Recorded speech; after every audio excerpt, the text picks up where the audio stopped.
स्वागत है आपका YouTube channel PYQ with Pankaj पे। आज हम लोग NCERT का महेश वर्णवाल का 6 से 12 तक का जो NCERT बुक है उसमें पूरा फिजिक्स एक ही वीडियो में कंप्लीट देखेंगे। तो आप लोग अगर चैनल पे पहली बार विजिट किए हैं तो चैनल को सब्सक्राइब कर लीजिएगा कि ताकि आगे जब वीडियो डालें तो आपको नोटिफिकेशन मिल सके। ठीक है, तो चलिए हम लोग शुरू करते हैं। फिजिक्स का ये NCERT का बुक है। पहला चैप्टर है मेजरमेंट यानी मापन। यहाँ से देख लीजिए, पहला से चलते हैं। कह रहा है मूल भौतिक राशियाँ कितनी होती है, उसकी संख्या कितनी है। तो मूल भौतिक राशि 7 गो है। मूल भौतिक राशियाँ कौन कौन है? लंबाई, समय, ताप, द्रव्यमान, विद्युत धारा, ज्योति तीव्रता और पदार्थ की मात्रा। ज्योति तीव्रता किसका मात्रक है, यानी ज्योति तीव्रता का मात्रक क्या होता है? तो ल्यूमेन या अस्टेरेडियन होता है। फिर आगे देखते हैं। एक प्रकाश वर्ष में मत बता दीजिए कि कितना होता है। तो 9.46 गुने 10⁻12 किलोमीटर। फिर वायुमंडल में ओजोन परत की मोटाई मापने के लिए हम लोग कौन सा मात्रक प्रयोग करते हैं? तो डॉप्सन इकाई का प्रयोग करते हैं। फिर है कि वायुमंडलीय दाब मापने के लिए मापने का जो मात्रक है वो वायुमंडलीय दाब मापना है तो किस चीज़ से? बार से मापते हैं, यानी मात्रक है बार। आगे देखिए, शक्ति का मात्रक वाट हो गया। कार्य तथा ऊर्जा का मात्रक जूल हो गया। एमकेएस प्रणाली में त्वरण का मात्रक तो मीटर प्रति सेकंड होता है। अब ये मूल जो भौतिक राशि था उन सब का देख लीजिए मात्रक और उसका प्रतीक भी। तो लंबाई का मात्रक मीटर होता है, इसे छोटा एम। द्रव्यमान का मात्रक केजी किलोग्राम होता है और इसको केजी से व्यक्त करते हैं। समय का ऐसा ही मात्रक सेकेंड, एस से हो गया। विद्युत धारा का ऐसा ही मात्रक एम्पियर, ए हो गया। ताप का ऐसा ही मात्रक केल्विन, के हो गया। पदार्थ की मात्रा का ऐसा ही मात्रक मोल हो गया, एमओएल से। और ज्योति तीव्रता के ऐसा ही मात्रक कैंडेला, इसको सीडी से डिनोट करते हैं, यानी प्रतीक है वो। 1 केजी प्रति सेमी स्क्वायर दाब जो है वो किसके समतुल्य है? तो 1 बार के बराबर होता है, यानी 1 बार में 1 केजी प्रति सेमी स्क्वायर। 1 पिकोग्राम में कितने ग्राम के बराबर होता है? तो 1 पिकोग्राम में 10 पर पावर यानी 10 इनवर्स 12 ग्राम होता है, 10 पर पावर -12 ग्राम। पास्कल देख लीजिए किसका मात्रक है? तो दाब का मात्रक है। बल का ऐसा ही मात्रक न्यूटन। आवेग का ऐसा ही मात्रक न्यूटन सेकेंड। पारसेक जो है वो दूरी की सबसे बड़ी इकाई है और 1 पारसेक में अगर पूछे कि कितना प्रकाश वर्ष होता है तो 3.26 प्रकाश वर्ष होता है, याद रखिएगा। अब यहाँ देखिए, एंगस्ट्रम द्वारा क्या मापा जाता है? तो तरंगदैर्घ्य को एंगस्ट्रम से मापते हैं, मतलब तरंगदैर्घ्य को किस में मापते हैं? तो एंगस्ट्रम में मापते हैं। एक अश्व शक्ति में कितना वाट होगा? तो 746 वाट। 1 माइक्रोन किसके बराबर होता है? तो 10⁻⁻6 मीटर कहिए या 10⁻⁻4 सेमी कहिए या 10⁻⁻3 मिलीमीटर। इसको 1/1000 mm भी देता है। फिर आगे देखते हैं, चालक की वैद्युत प्रतिरोधकता की मात्रक को क्या होता है? तो ओम मीटर होता है, यानी चालक का वैद्युत प्रतिरोधकता का ऐसा ही मात्रक ओम मीटर। रेडियन और एस्टेरेडियन क्या है? तो ये पूरक मात्रक है, इसको सप्लीमेंट्री यूनिट्स बोलते हैं, याद रखिएगा। क्यूसेक में क्या मापते हैं? तो जल की बहाव, ये जो जल बह रहा है तो उसकी बहाव को क्यूसेक में मापेंगे। फिर देखिए, दूर की वस्तुओं को देखने के लिए बाइनोक्यूलर दूरबीन का यानी बाइनोक्यूलर टेलीस्कोप का प्रयोग किया जाता है। दूध उत्पाद में वसा की मात्रा मापने के लिए ब्यूटेरियोमीटर का प्रयोग करते हैं, ब्यूटेरियोमीटर। बटर मतलब मक्खन होता है, ब्यूटेरियो इसीलिए उसका यंत्र नाम से ही रिलेटेड रहता है, वो आप पढ़िएगा तो पकड़ लीजिएगा। प्रकाश की तीव्रता को मापने के लिए तो ये लक्सीमीटर का उपयोग करते हैं। समतल कोण और घन कोण का मतलब ये कैसा राशि है? तो ऊपर पढ़े थे कि पूरक राशि है, यानी सप्लीमेंट्री एंगल है। हृदय की ध्वनि सुनने के लिए कौन सा यंत्र प्रयोग करेंगे? हृदय का धड़कन जो है सुनना है तो स्टेथोस्कोप यंत्र का प्रयोग कर देंगे। अदिश राशि कौन है, सदिश राशि कौन है और इसका मात्रक क्या होता है? ये देख लीजिए। दूरी ये अदिश राशि है, चाल अदिश राशि है, द्रव्यमान अदिश राशि है, आयतन है, समय अदिश है, कार्य अदिश राशि है, घनत्व अदिश राशि है और विद्युत धारा भी अदिश राशि है। अब सदिश राशि कौन सा है? देखिए, बल, विस्थापन, वेग, संवेग, त्वरण, कोणीय वेग, चुंबकीय तीव्रता, विद्युत तीव्रता, ये सब हो गया सदिश राशि में। अब कह रहा मात्रक, जैसे 1 एंगस्ट्रम में 10⁻⁻10 मीटर होता है। एक खगोलीय इकाई में क्या होता है, तो 1.496 गुने 10⁻11 मीटर। याद रखिएगा, एक खगोलीय एस्ट्रोनॉमिकल यूनिट इसको बोलते हैं AU। एक एस्ट्रोनॉमिकल यूनिट में हमको मतलब रिवीजन कराना है, इसलिए हम ज़्यादा समझा नहीं रहे हैं, इसलिए आगे चल रहे हैं। एक डॉप्सन में 10 माइक्रोमीटर होता है, एक बैरल में 159 लीटर होता है, एक नैनोमीटर यानी 10⁻9 मीटर होता है, एक टेरोमीटर यानी 10⁻12 मीटर होता है, एक फैदम में 6 फीट होता है। और ये एक देख लीजिए, पृथ्वी के गुरुत्व, चंद्रमा के गुरुत्वाकर्षण के कारण ही चंद्रमा एक निश्चित कक्षा में पृथ्वी की परिक्रमा कर रहा है। यानी चंद्रमा किसकी परिक्रमा कर रहा है, पृथ्वी का, क्योंकि पृथ्वी का ही एक उपग्रह है। ये हो गया चंद्रमा और ये हो गया पृथ्वी, तो ये चारों ओर इसके घूम रहा है चंद्रमा। आगे देखिए, प्रमुख भौतिक राशियां और उनके एसआई मात्रक हैं। जैसे क्षेत्रफल, तो क्षेत्रफल का पहले सूत्र देख लीजिए क्या होता है। तो क्षेत्रफल में लंबाई गुने चौड़ाई, तो ई हो गया लंबाई मीटर में और ई भी मीटर में, तो मीटर स्क्वायर, इसका ऐसा ही मात्रक कुछ ही हो जाता है मीटर स्क्वायर। आयतन को देखिए, लंबाई चौड़ाई और ऊंचाई, तो इसमें एम गुना एम, यानी इसमें मीटर क्यू हो जाएगा आयतन का ऐसा मात्रक। फिर देखिए त्वरण या मंदन, तो त्वरण या मंदन का सूत्र होता है वेग परिवर्तन बटा समय। तो वेग परिवर्तन, वेग को हो गया मीटर प्रति सेकंड और समय का एक और सेकंड, तो हो जाता है मीटर प्रति सेकंड स्क्वायर, यानी त्वरण का ऐसे मात्रक मीटर प्रति सेकंड स्क्वायर। इसी प्रकार से आगे भी है, बल बराबर तो द्रव्यमान गुने त्वरण, यानी MA, F बराबर MA होता है। M से हो गया मास और A से एक्सेलरेशन, यानी द्रव्यमान गुने त्वरण, तो ये हो जाएगा kg मीटर प्रति सेकंड स्क्वायर, या इसको न्यूटन भी बोल सकते हैं, बल का ऐसे मात्रक न्यूटन भी, और नहीं तो kg मीटर प्रति सेकंड स्क्वायर भी रहे वो भी होगा। गतिज ऊर्जा देख लीजिए, तो गतिज ऊर्जा हाफ और द्रव्यमान गुने वेग का स्क्वायर, यानी half mv square, mv square, m से द्रव्यमान और v से वेग, उसका स्क्वायर है। इसका ऐसे ही मात्रक क्या होता है, तो जूल होता है अगर गतिज ऊर्जा का। और देखिए kg मीटर प्रति सेकंड स्क्वायर, ये भी हो गया इसमें भी। कार्य ऊर्जा, आगे देखिए यहाँ स्थितिज ऊर्जा का, तो स्थितिज ऊर्जा का होता है mgh, इसका सूत्र हो गया m यानी हो गया द्रव्यमान, g यानी गुरुत्वीय त्वरण और h यानी ऊंचाई। इसको देखिए स्थितिज ऊर्जा को भी जूल में मापते हैं, इसका भी होता है kg मीटर प्रति सेकंड स्क्वायर। कोणीय विस्थापन का सूत्र क्या होता है, तो चाप बटे त्रिज्या, कोणीय विस्थापन, और कोणीय विस्थापन का ऐसे मात्रक रेडियन, और चाप बटे त्रिज्या हो गया। कार्य बराबर तो बल गुणे विस्थापन, तो बल गुणे विस्थापन, तो इसको हो गया मतलब ऐसा ही मात्रक न्यूटन मीटर, या कार्य का ऐसे मात्रक जूल भी होता है, और जूल नहीं रहे तो न्यूटन मीटर भी मारिएगा कि कार्य का ऐसे मात्रक न्यूटन मीटर। आगे देखते हैं, न्यूटन मीटर इससे आ रहा है, बल से हो गया न्यूटन और विस्थापन को मीटर में, इसलिए न्यूटन मीटर भी होता है, या जूल भी हो सकता है।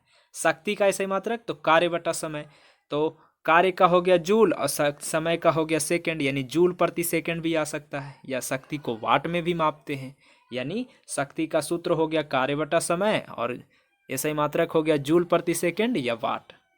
बल आघूर्ण, तो बल आघूर्ण में बल गुने घूर्णन अक्ष की लंबवत दूरी, या इसका सूत्र हो गया बल आघूर्ण बराबर बल गुने घूर्णन अक्ष के लंबवत दूरी, और इसका क्या इसमें मापेंगे, तो इसको भी न्यूटन मीटर में मापेंगे। गुरुत्वाकर्षण नियतांक, तो बल गुने दूरी के स्क्वायर बटा द्रव्यमान के स्क्वायर, ये बड़का जी के मान है, तो इसमें होता है न्यूटन मीटर स्क्वायर प्रति kg square, newton metre square प्रति kg स्क्वायर। आगे देखते हैं, गुरुत्वीय विभव का ऐसा ही मात्रक, तो इसका पहले सूत्र देख लिए कार्य बटा द्रव्यमान, और इसका ऐसा ही मात्रक हो गया जूल प्रति kg, गुरुत्वीय विभव का ऐसा ही मात्रक जूल प्रति kg। घूर्णन त्रिज्या का सूत्र हो गया दूरी, इसलिए घूर्णन त्रिज्या को मीटर में मापते हैं, ऐसा ही मात्रक मीटर हो गया। यंग गुणांक का, तो अनुदैर्ध्य बटा प्रतिबल, अनुदैर्ध्य प्रतिबल बटा अनुदैर्ध्य विकृति, यंग गुणांक का सूत्र है, और इसको न्यूटन प्रति मीटर स्क्वायर में मापते हैं, यानी यंग गुणांक का ऐसा ही मात्रक न्यूटन प्रति मीटर स्क्वायर। पृष्ठ तनाव, तो पृष्ठ तनाव का होता है बल बटा क्षेत्रफल, तो बल का हो जाएगा न्यूटन और क्षेत्रफल को हो जाएगा मीटर स्क्वायर, यानी न्यूटन प्रति मीटर स्क्वायर। पृष्ठ तनाव को न्यूटन प्रति मीटर स्क्वायर में मापेंगे। वेग प्रणवता का सूत्र होता है वेग बटा दूरी, तो इसका हो गया प्रति सेकंड। श्यानता गुणांक का होता है बल बटा क्षेत्रफल गुणे वेग प्रणवता, यानी न्यूटन सेकंड प्रति मीटर स्क्वायर। श्यानता गुणांक का न्यूटन सेकंड प्रति मीटर स्क्वायर। प्लांक नियतांक का होता है सूत्र ऊर्जा बटे आवृत्ति, और इसका प्लांक नियतांक का हो गया ऐसे मात्रक जूल प्रति सेकेंड। बोल्ट्जमैन नियतांक का होता है ऊर्जा बटे ताप, और इसका होता है ऐसा ही मात्रक बोल्ट्जमैन नियतांक का जूल प्रति केल्विन। धारिता का होता है सूत्र आवेश बटा विभवांतर, और धारिता का ऐसा ही मात्रक फैराडे। चालकता का होता है ओम प्रति मीटर, चालकता का ऐसा ही मात्रक। धारा घनत्व का ऐसा ही मात्रक विद्युत धारा बटा क्षेत्रफल, तो ये होता है एम्पियर प्रति मीटर स्क्वायर। आगे देखिए चुंबकीय फ्लक्स का ऐसा ही मात्रक तो वेबर या वोल्ट भी होता है। प्रतिरोधकता का ऐसा ही मात्रक ओम मीटर, खाली प्रतिरोध रहता ओम और प्रतिरोधकता है तो ओम मीटर। गुप्त उष्मा का तो उष्मीय ऊर्जा बटा द्रव्यमान यानी जूल प्रति केजी, गुप्त उष्मा का ऐसा ही मात्रक जूल प्रति केजी। आगे देखिए कोणीय संवेग का ऐसा ही मात्रक, तो कोणीय संवेग का सूत्र होता है जड़त्व आघूर्ण गुणे कोणीय वेग यानी केजी मीटर स्क्वायर प्रति सेकेंड। कोणीय संवेग का हो गया केजी मीटर स्क्वायर प्रति सेकेंड।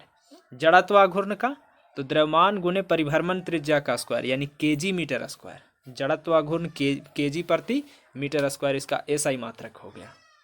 अब देखिए कह रहा है कि किस यंत्र से हम लोग मस्तिष्क के विभव को माप देंगे, मस्तिष्क का पोटेंशियल। तो ये ईईजी एगो टेक्निक होता है, ईईजी, इसका फुल फॉर्म हो गया इलेक्ट्रो इंसेफ्लोग्राफ, याद रखिएगा। संवेग का किसका माप है तो गति की मात्रा। संवेग किसकी माप है, गति की मात्रा का। मैनोमीटर से क्या मापेंगे, गैसों का दाब मापेंगे। कोणीय विस्थापन का ऐसे मात्रक रेडियन।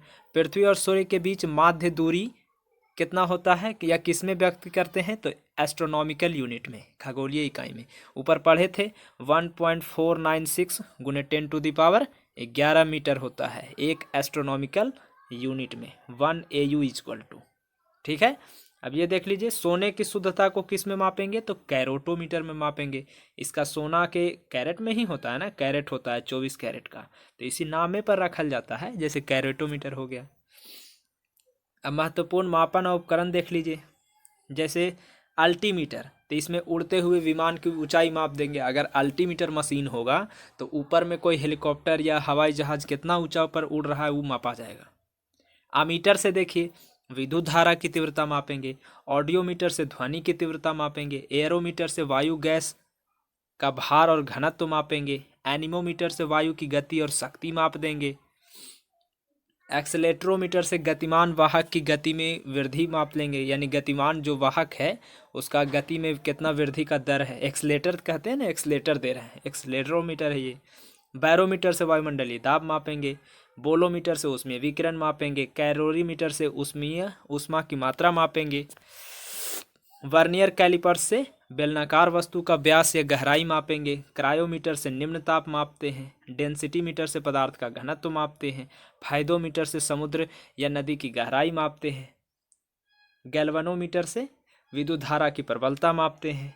गायरोस्कोप से घूर्णन करती हुई वस्तु का कोणीय संवेग मापते हैं। ग्रेवोमीटर से गुरुत्वीय त्वरण मापते हैं। हाइड्रोमीटर से सापेक्षिक घनत्व मापा जाता है वस्तु का। हाइड्रोफोन से जल के भीतर अगर उत्पन्न ध्वनि है तो हाइड्रोफोन से मापते हैं। आगे देख लीजिए, हाइग्रोमीटर से वायुमंडलीय आर्द्रता मापते हैं।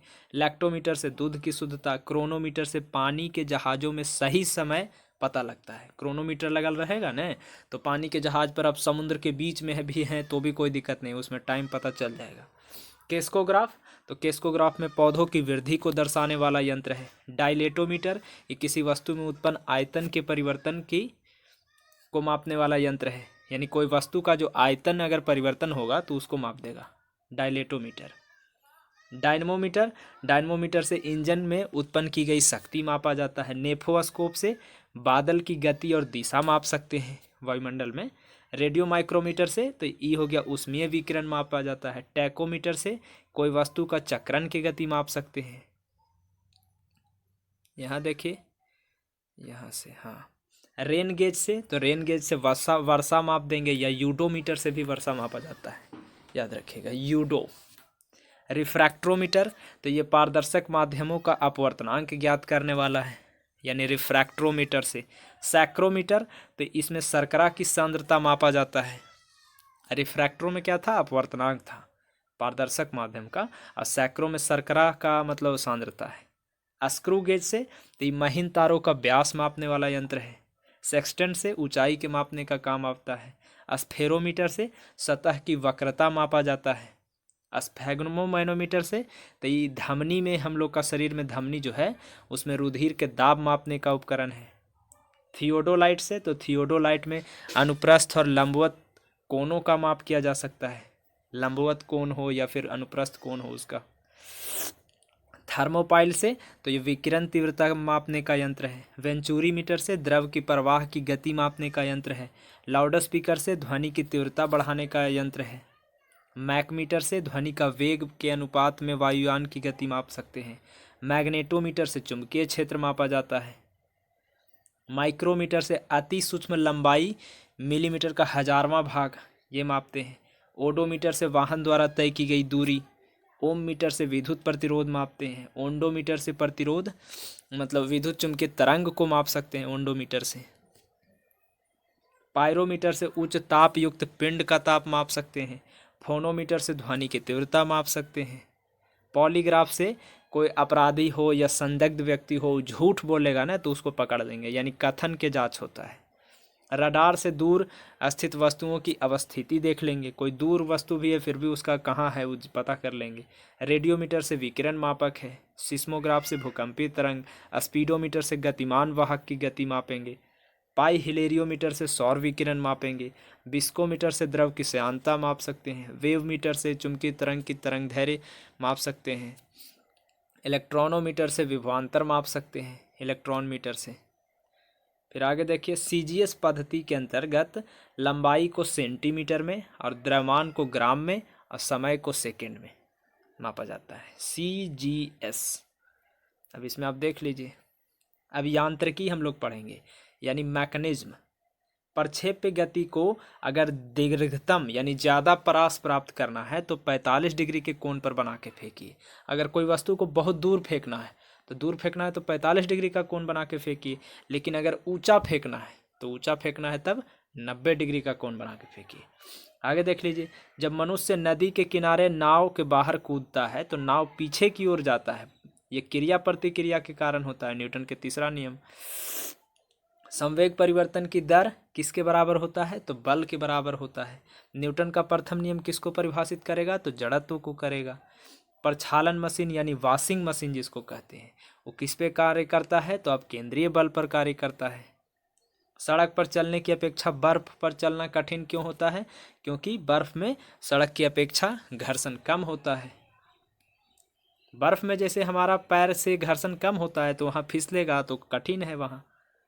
अब यहाँ देख लीजिए ये वाला पहले, किसी पिंड के संवेग और वेग के अनुपात से प्राप्त मान क्या कहलाता है तो द्रव्यमान कहलाता है। यानी संवेग बटा वेग करेंगे तो द्रव्यमान आएगा, क्योंकि द्रव्यमान और वेग के गुणनफल को ही संवेग कह रहे थे।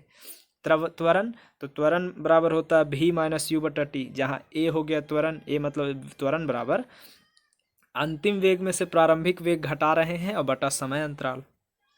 तेल से अंशतः भरा हुआ टैंकर है, समतल सड़क पर एक समान त्वरण से जा रहा है तो तेल का मुक्त पृष्ठ परवलयी वर्गाकार होगा।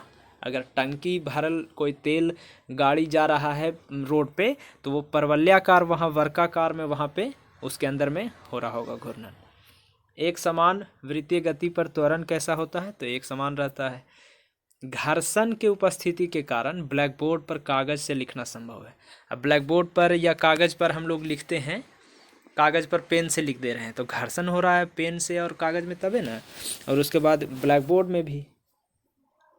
अब यहाँ देख लीजिए, न्यूटन के गति के नियम और उदाहरण है। जैसे न्यूटन के प्रथम गति के नियम, यदि कोई पिंड विरामावस्था में है तो वह विरामावस्था में ही रहेगा जब तक उस पर कोई बाहरी कार्य या बाहरी बल आरोपित न किया जाए। दूसरा नियम क्या कहता है कि किसी वस्तु के संवेग परिवर्तन की दर उस पर लगाए गए बल के समानुपाती होता है तथा संवेग परिवर्तन का जो दिशा होगा वो बल के दिशा में ही होता है। तीसरा गति का नियम है कि प्रत्येक क्रिया के बराबर विपरीत प्रतिक्रिया होता है, इसलिए गति के तीसरा नियम को क्रिया प्रतिक्रिया का भी नियम कहते हैं। अब उदाहरण देख लीजिए तीनों का। पहला नियम में जैसे कि जो चल रहा है चलते रहेगा, विरामावस्था में है तो विरामावस्था में रहेगा। देखिए, चलती गाड़ी के रुकने पर उसमें बैठे यात्री का आगे झुकना, पेड़ पर फल टूटकर नीचे गिर जाना, कपड़े को हाथ में पकड़कर डंडे से पीटने पर धूल कर निकलना, ये सब आता है। अच्छा, दूसरा नियम में क्या है कि गेंद पकड़ते समय कोई कैच रोकता है, क्रिकेट खेलते वक्त कैच रोक रहा है, तो वो खिलाड़ी अपने हाथ को पीछे की ओर खींचता है कि ताकि हाथ में मतलब चोट कम लगे। इससे क्या होता है कि संवेग उसका चेंज कर रहा होता है, परिवर्तन करता है, तो बल के समानुपाती थोड़ा कम चोट लगता है। बंदूक से गोली निकलते समय, ये तीसरा हो गया कि बंदूक से गोली निकलते समय पकड़ने वाले व्यक्ति को पीछे की ओर धक्का लगेगा, काहे कि उस गोली जो है बहुत तेज गति से आगे गया है, तो वो पीछे की ओर प्रतिक्रिया भी देगा, इसीलिए। और रॉकेट वायुयान की गति भी वैसे ही है। और चप्पू चलाने वाला नाव भी आगे बढ़ता है तो वैसे ही बढ़ता है, तीसरा गति नियम के अनुसार। अब हम लोग देखेंगे यहाँ से, ये देखिए है कि ऊर्जा संरक्षण का मतलब क्या हो गया। एनर्जी कन्वर्जेशन मतलब कि ऊर्जा का ना तो हम सृजन कर सकते हैं और न ही इसे नष्ट कर सकते हैं, ये हो गया ऊर्जा संरक्षण का नियम। अब देखिए, अंतरिक्ष से गिरता हुआ कोई पिंड है, अगर वायुमंडल, पृथ्वी के वायुमंडल में प्रवेश कर जाएगा तो जल जाता है। क्यों? वायु के घर्षण के कारण। अभी अंतरिक्ष में था कोई पिंड, लेकिन वो जैसा ही हमारे वायुमंडल में आएगा पृथ्वी में, तो वो जल जाएगा। ग्रहीय पिंडियों का जो परिक्रमण गति है वो किस मतलब कौन सा बल रहता है, तो अभिकेंद्रीय यानी सेंट्रीपेटल बल रहता है। जैसे ग्रह सूर्य की परिक्रमा कर रहा है या चंद्रमा पृथ्वी की परिक्रमा कर रहा है, तो ये अभिकेंद्रीय बल में आएगा ये सब। दूध मथने के बाद क्रीम जो है, क्रीम का दूध से अलग हो जाना, ये अपकेंद्रीय बल का कारण है। वायु की ऊर्ध्वाधर गति को क्या कहते हैं, तो वायु प्रक्षोभ कहते हैं। रॉकेट किस सिद्धांत पे काम करता है, तो संवेग संरक्षण के सिद्धांत पे काम करता है। अब यहाँ से सरल आवर्त गति के दोलन में किसकी आवश्यकता होती है, तो प्रत्यास्था जड़त्व दोनों की आवश्यकता होती है।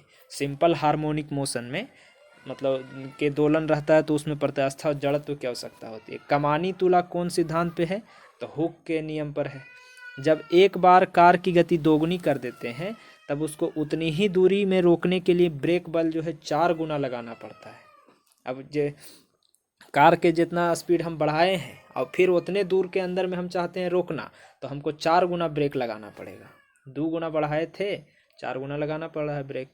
जेट इंजन, तो ये रैखिक संवेग संरक्षण पर काम करता है। ये रैखिक, कोई कोई दे देता है कोणीय, तो नहीं, जेट इंजन जो है वो रैखिक वाला पे काम करता है। अब कुछ उत्तोलक होता है, तो प्रथम श्रेणी के उत्तोलक, दूसरा श्रेणी के उत्तोलक और तीसरा श्रेणी के, तो तीनों के उदाहरण पूछता है। तो पहला श्रेणी में कैंची आएगा, हैंडपंप आएगा, चपकल चलाए वाला, फिर साधारण तुला आ जाएगा जो हम लोग तौलते हैं, पलास आ जाएगा, ये सब होता है। दूसरा श्रेणी में सरौता आता है, नींबू निचोड़ने वाला मशीन हो गया। तीसरा में स्टेपलर जो हम लोग पिन मारते हैं, फिर चिमटा हो गया, मनुष्य का हाथ हो गया, ये सब तीसरा श्रेणी में है। एक और देख लीजिए कि पेंचकस, यहाँ देखिए, स्क्रू ड्राइव्स के द्वारा पेंच घुमाना और दरवाजे के हत्थे का कब्जे से दूर लगाना बल आघूर्ण के कारण संभव हो पाता है, यानी बल आघूर्ण के उदाहरण है।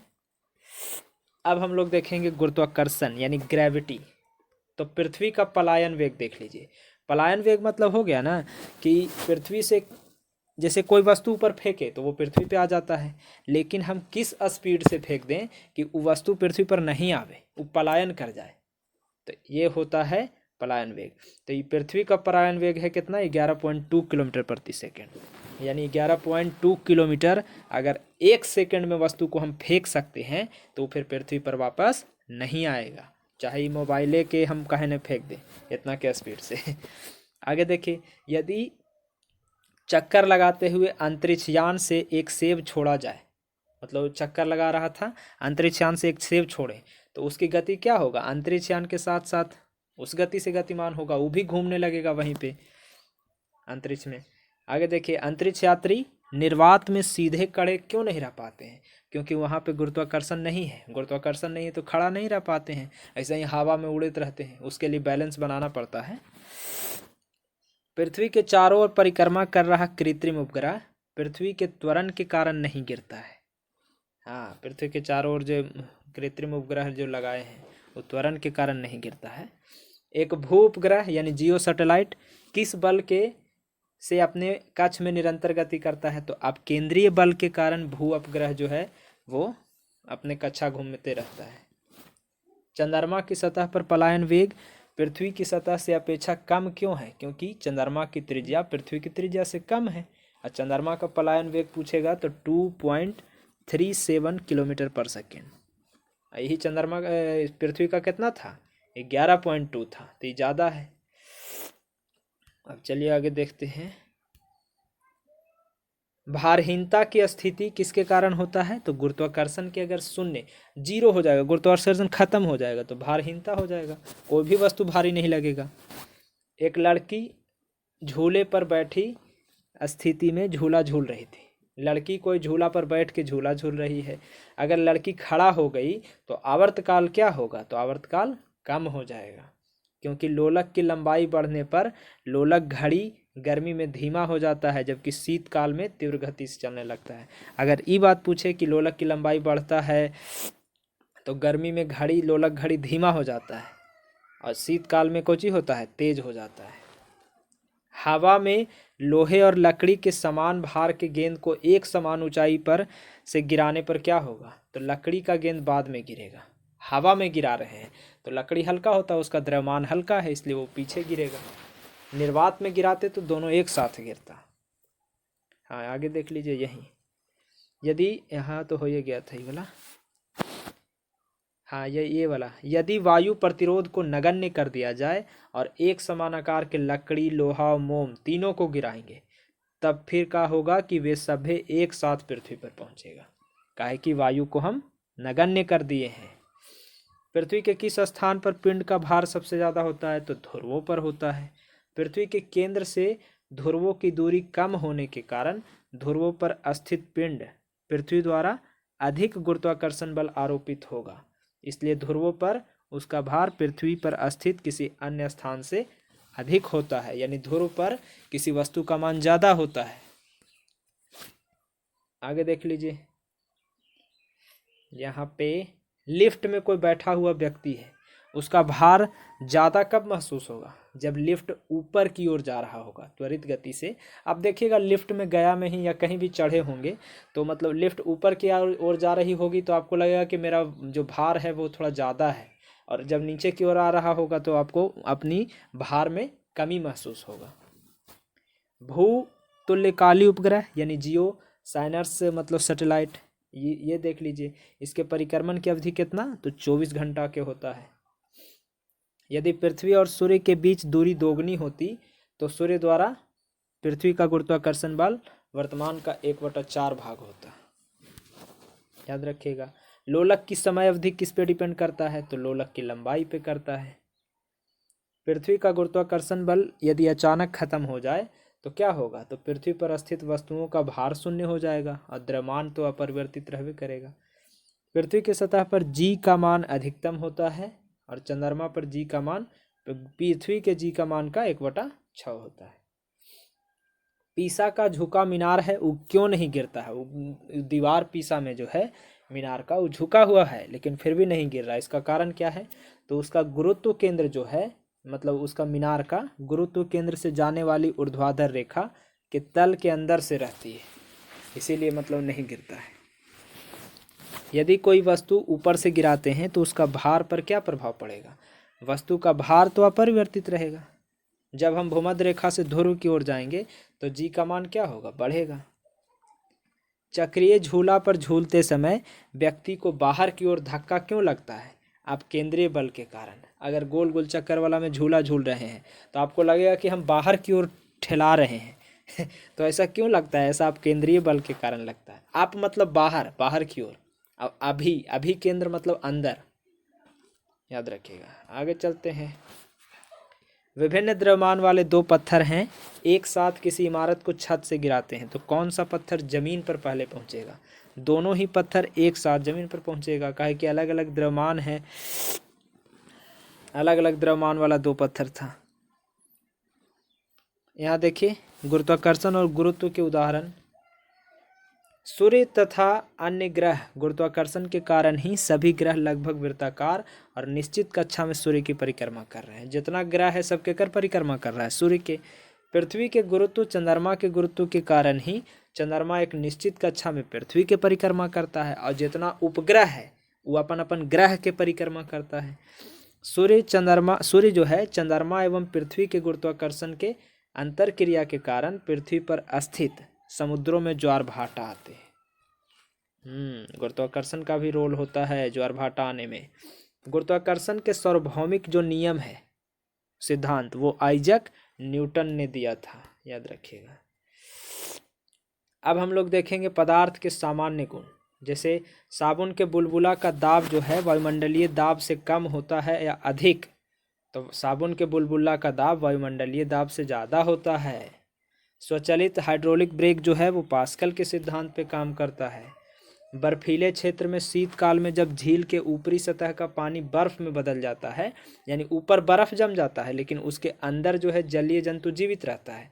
काहे कि पानी के अंदर 4 डिग्री सेल्सियस पर सबसे अधिक घनत्व होता है और झील के भीतर पानी नहीं जमता है, यानी ऊपर में जमल है अंदर नहीं जमल होता है। इसीलिए नदी के समुद्र में प्रवेश करने पर किसी जहाज की मतलब क्या प्रतिक्रिया होगा। अब नदी में जहाज चल रहा था, अब समुद्र में चले लगा तो क्या होगा, वह समुद्र में कुछ ऊपर उठ जाता है, वहाँ घनत्व मतलब ज़्यादा है। जब किसी आयतन ज़्यादा है, जब किसी झील की तली से उठकर वायु का बुलबुला ऊपरी सतह पे आ जाता है तो उसका आकार क्या होगा, बढ़ जाएगा। अब जैसे मान लिया बाल्टी है, बाल्टी में एगो बुलबुला था, उठ के ऊपर आएगा तो धीरे धीरे बड़ा होगा, ऊपर आएगा तो बढ़ जाएगा।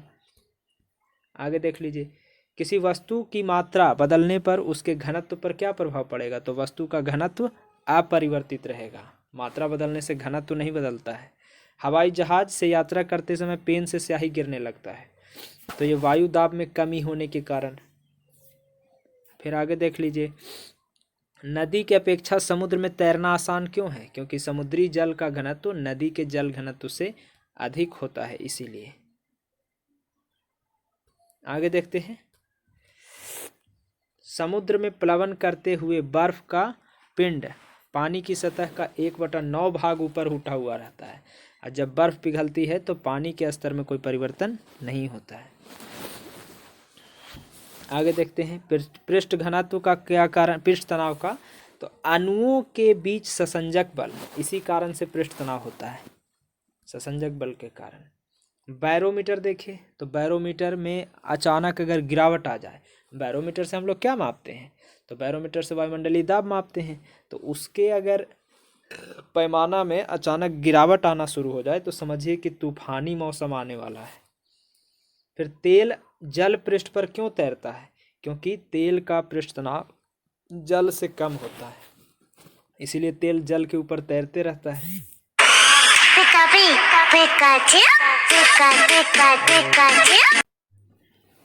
आगे देख लीजिए, ये हो गया। अब वर्षा की बूंदे गोलाकार क्यों होता है, जल के पृष्ठ तनाव के कारण। कुएं से पानी भरी बाल्टी जो है उसको ऊपर खींचते हैं तो क्या अनुभव होता है, यह बाल्टी पानी की सतह से ऊपर आकर भारी हो गया है। पनिया में अगर बाल्टिया डूबल था तखनी हल्का लग रहा था, ऊपर आएगा तो भारी लगने लगता है। आगे देखते हैं, वायुमंडल में बादलों के तैरने का क्या कारण है, तो वायु के घनत्व की तुलना बादलों के घनत्व से कम होता है। वायु के घनत्व की तुलना में बादल का घनत्व कम है, बादल का घनत्व कम है तभी तो वो तैर रहा है वायु में।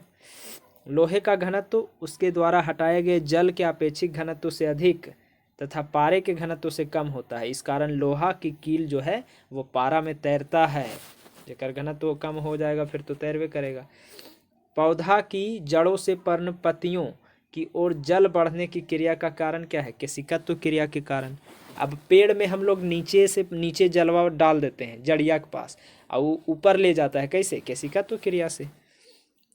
स्टोव में मिट्टी का तेल का बत्ती ऊपर चढ़ने का कारण क्या है, अब लालटेन जलाते हैं तो तेल नीचे रहता है लेकिन वो फितवा से ऊपर जाता है, जल रहा होता है, तो ये केशिकत्व के कारण। अब तक जो ज्ञात पदार्थ हुआ है उसमें प्रत्यास्था सबसे ज़्यादा किस में होता है, क्वार्टज में होता है। जितना पदार्थ हो रहा है क्वार्टज में सबसे ज़्यादा प्रत्यास्थ है।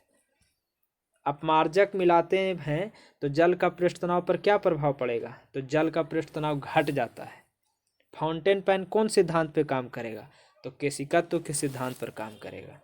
समुद्र तल पर एक वायुमंडलीय दाब का मान कितना होता है, तो 10⁵ पास्कल। ये एक है तो इसीलिए इसको नहीं देवल जाता है, 1.0 है तो ये 1.013 होता है, तो इसीलिए इसको चुपचाप 10⁵ पास्कल भी बोल सकते हैं।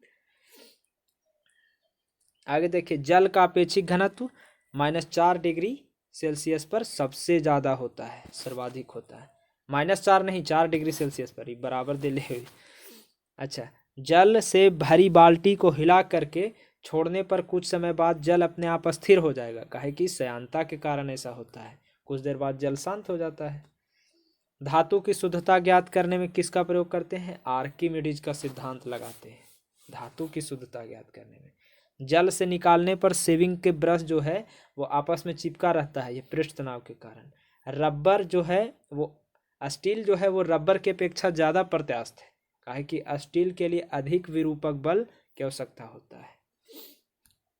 वाहन में जो स्नेहक तेल है, ल्यूब्रिकेंट ऑयल, उसका प्रयोग क्यों करते हैं, कि ताकि घर्षण कम हो।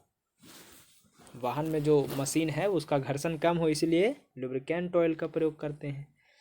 आंधी आने पर टीन की छत और छप्पर उड़ जाते हैं, क्योंकि उनके ऊपर का वायुदाब नीचे के वायुदाब से कम हो जाता है। किसी वस्तु की सतह के लंबवत लगने वाले बल को क्या कहते हैं, तो प्रणोद कहते हैं, थ्रस्ट।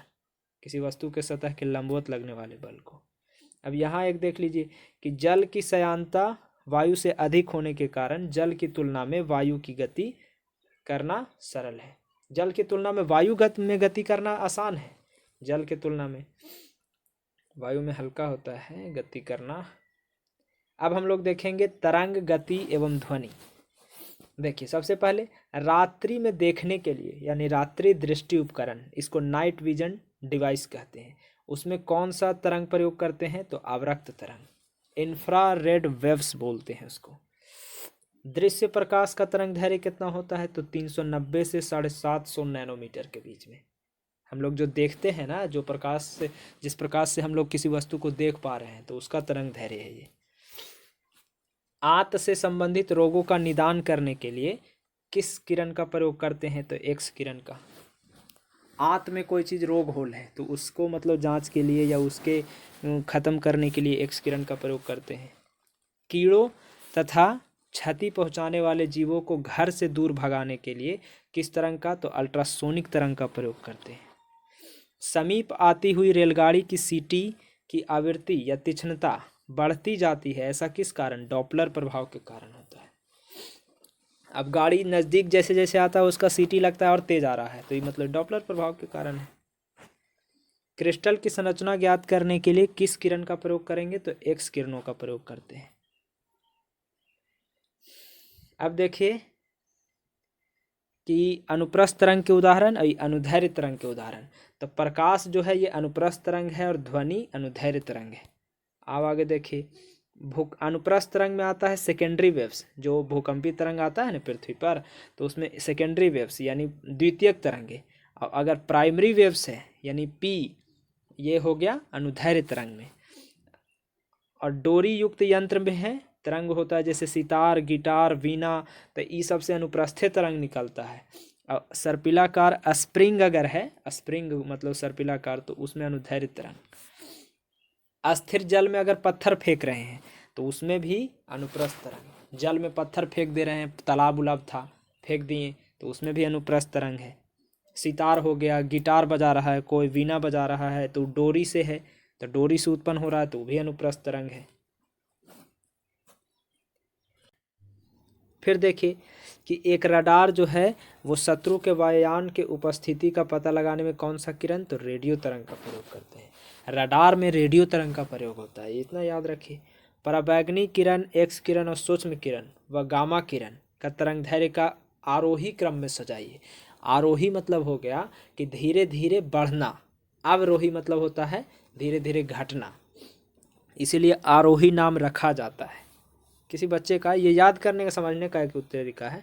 जैसे गामा किरण हो गया, सबसे ज़्यादा देखिए अगर है किसी का मतलब तरंग दैर्घ्य तो सबसे ज़्यादा सूक्ष्म तरंग का है, इसके बाद पराबैंगनी तरंग का है, काहे कि मुँहमा इन्हें खुलल है ना। तो सबसे ज़्यादा सूक्ष्म तरंग, फिर पराबैंगनी तरंग, फिर एक्स तरंग और सबसे कम गामा तरंग के। ये हो गया आपका तरंग धैर्य इसके अनुसार। अब हम लोग देखेंगे प्रमुख विद्युत चुम्बकीय तरंग के बारे में। जैसे यहाँ पर भी देख लीजिए तरंग धैर्य प्रकाश दिया हुआ है ना। सबसे ज़्यादा किसका है? रेडियो तरंग का है, दीर्घ रेडियो तरंग का है, फिर लघु रेडियो का है, फिर अवरक्त का है, फिर दृश्य का है, फिर पराबैंगनी का है, फिर एक्स का है, फिर गामा का है। पहले खोज करता देख लेते हैं, ठीक है। तो गामा किरण का खोज हेनरी बैक्यूरेल ने किया था, एक्स किरण का खोज रॉन्टजन ने किया था, पराबैंगनी किरण का खोज जोहान रिटर ने किया था, दृश्य किरण का न्यूटन किया था, अवरक्त का विलियम हर्शल किया था, लघु रेडियो तरंग का हेनरी खटर्ज किया था और दीर्घ रेडियो तरंग का मार्कोनी किया था। ये आप परास याद कर लीजिएगा, परास ऐसे पूछता नहीं है लेकिन फिर भी याद कर लीजिएगा। दृश्य का याद कर लीजिए, क्योंकि दृश्य का 3.9 से 10⁻⁻7 मीटर और 7.8 से 10⁻7 मीटर तक के। आवृत्ति परास भी आप देख लीजिए। अब आगे चलते हैं। तरंगदैर्घ्य यहाँ देखिए, ये धीरे धीरे नीचे की ओर क्या हो रहा है? बढ़ रहा है। और ये आवृत्ति परास नीचे की ओर क्या हो रहा है? घट रहा है। याद रखिएगा, ये दोनों में उल्टा संबंध है। हाँ, अब यहाँ देख लीजिए, गामा किरण का उपयोग किस में करते हैं? तो ये नाभिकीय अभिक्रिया और कृत्रिम रेडियो सक्रियता में करेंगे गामा किरण का। एक्स किरण का तो चिकित्सा और औद्योगिक क्षेत्र में करेंगे। पराबैंगनी किरण का तो सिकाई करने में, प्रकाश वैद्युत प्रभाव में, और जीवाणु को नष्ट करना है तो उसमें भी कर सकते हैं पराबैंगनी विकिरण। और दृश्य किरण तो ये तो देखने के लिए, दृश्य माने देखना, वस्तु को देखने के लिए। अवरक्त किरण तो ये फोटोग्राफी में भी करेंगे, सिकाई में, टीवी के रिमोट से हम लोग चलाते हैं, एलईडी खूब देखते हैं तो वो कौची है? तो वो हो गया टीवी के रिमोट कंट्रोल में भी अवरक्त किरण है। अच्छा, लघु रेडियो तरंग तो इसमें रेडियो, टेलीविज़न, रडार और टेलीफोन में। दीर्घ रेडियो तरंग तो इसमें रेडियो, टेलीविज़न में, प्रसारण में। आप देख लीजिए यहाँ कि दीर्घ रेडियो तरंग जो है वो वायुमंडल के कौन परत से परावर्तित होती है, तबे ना फिर हम लोग के सिग्नल पकड़ता है टीवी उवी में। तो ये आयन मंडल से लौटती है। कुलीज नलिका ट्यूब का प्रयोग किस किरण से उत्पन्न करने के लिए किया जाता है? एक्स किरण का। कोबाल्ट 60 समानतः जो है वो किस किरण, मतलब चिकित्सा में प्रयोग होते हैं? गामा किरण में। यहाँ देखिए, बंद चूल्हे यानी ओवन में किसका प्रयोग करते हैं? माइक्रोवेव्स का प्रयोग करते हैं, सूक्ष्म तरंगों का। सुदूर संवेदी जो युक्ति नियंत्रण है, रिमोट कंट्रोल डिवाइस, उसमें अवरक्त किरण रहता है सब में। ओवन में था माइक्रोवेव। दो उत्तरोत्तर श्रृंग या दो उत्तरोत्तर गर्त, इन दोनों के बीच की दूरी को तरंगदैर्घ्य वेवलेंथ कहते हैं। फिर देखिए, निगमन वस्तुओं का पता लगाने के लिए प्रयुक्त किया जाने वाला जो उपकरण है वो सोनार है। सोनार से पता चलता है निमग्न। अब ध्वनि के बारे में देखते हैं। पराध्वनिक जेट, ये जो है वायुमंडल के किस परत को हानि पहुंचाती है? तो ओजोन परत। ओजोन परत हमारी सुरक्षा कर रहा है ना पराबैंगनी विकिरण से। तो इस सुपरसोनिक जो जेट होता है ना, पराध्वनिक जेट जो उड़ता है, वो उसको क्षति पहुंचाता है। डेसिबल इकाई का प्रयोग किसको मापने के लिए? तो ध्वनि की तीव्रता मापा जा सकता है। ध्वनि के स्रोत और परावर्तित सतह के बीच न्यूनतम दूरी कितना होना चाहिए? तो 16.5 मीटर, लगभग 17 मीटर देता है, 16.6 मीटर होता है। कि अगर आप चाहते हैं कि कोई ध्वनि टकरा करके वापस लौटे तो कम से कम 16.5 मीटर या 17 मीटर दूरी होना चाहिए। वायु में ध्वनि का वेग 343 मीटर प्रति सेकेंड, 332 होता है, यहाँ ज़्यादा दे ले लगता है। आगे देख लीजिए, सिनेमा घर या बड़े संभाग घर आदि में ध्वनि स्रोत बंद होने के बाद कुछ देर तक ध्वनि सुनाई देता रहता है। ये अनुरणन के कारण होता है, यानी रिवर्बरेशन के कारण।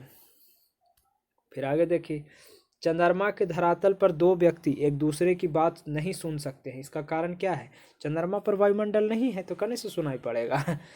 वह जैव पद्धति जिसमें पराश्रव्य ध्वनि का प्रयोग किया जाता है, तो सोनोग्राफी में पराश्रव्य तरंग का प्रयोग करते हैं।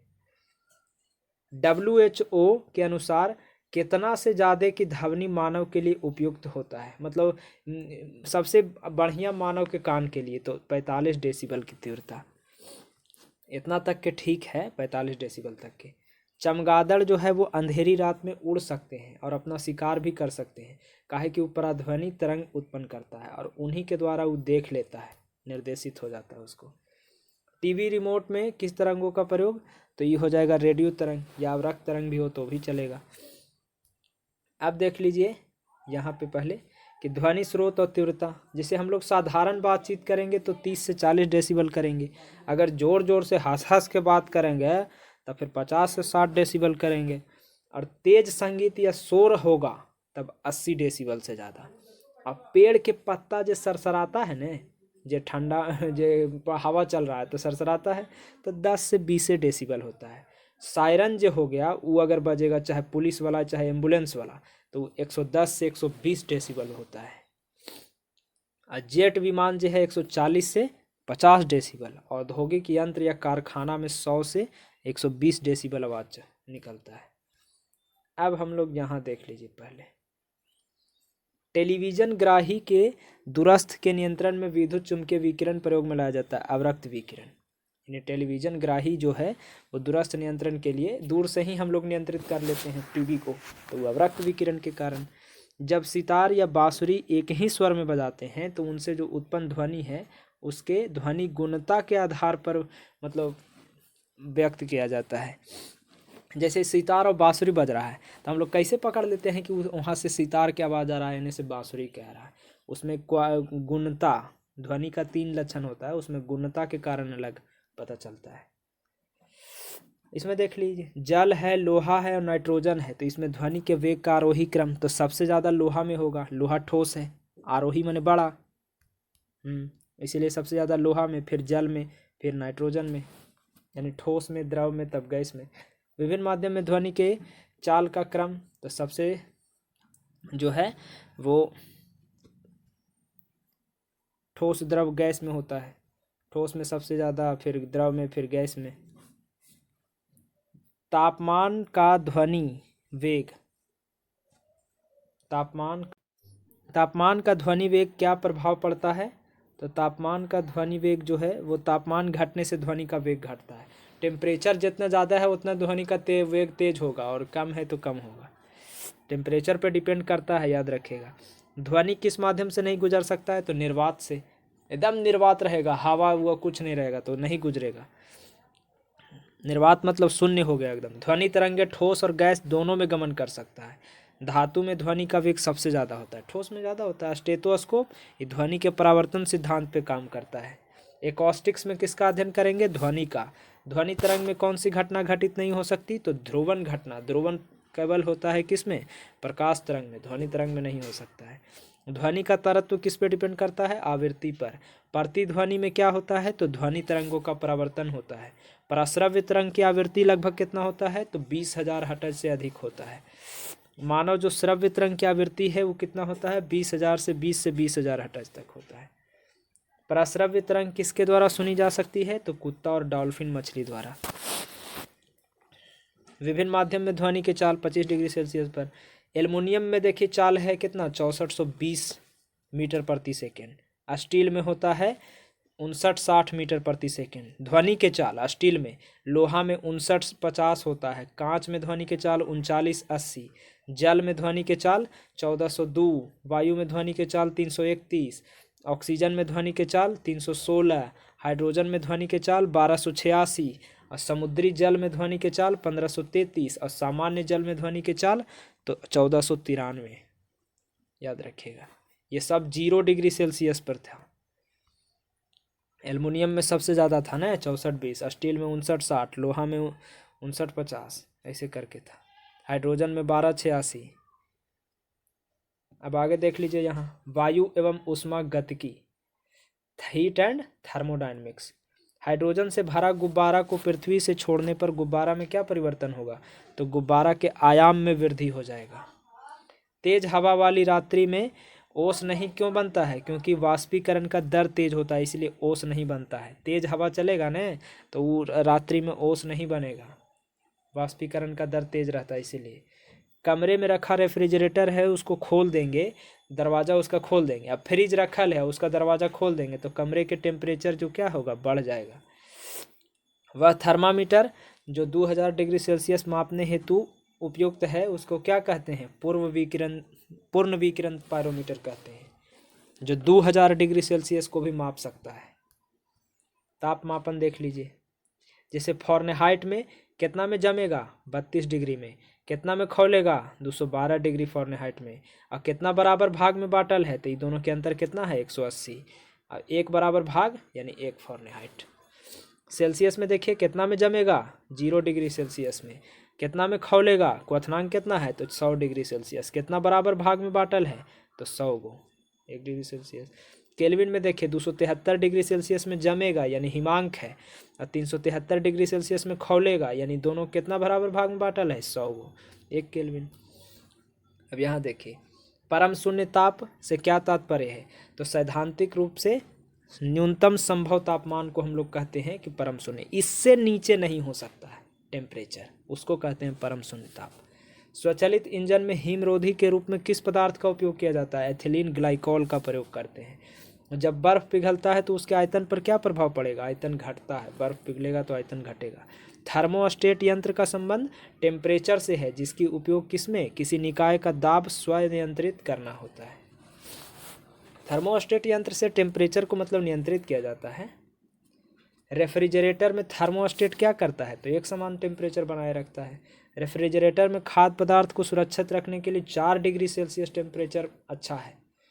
स्वस्थ मनुष्य के लिए सामान्य तापमान तो 37 डिग्री सेल्सियस। हम लोग के शरीर के टेम्परेचर कितना है? 37 डिग्री सेल्सियस। शरीर मनो बढ़िया आदमी के। और 310 केल्विन।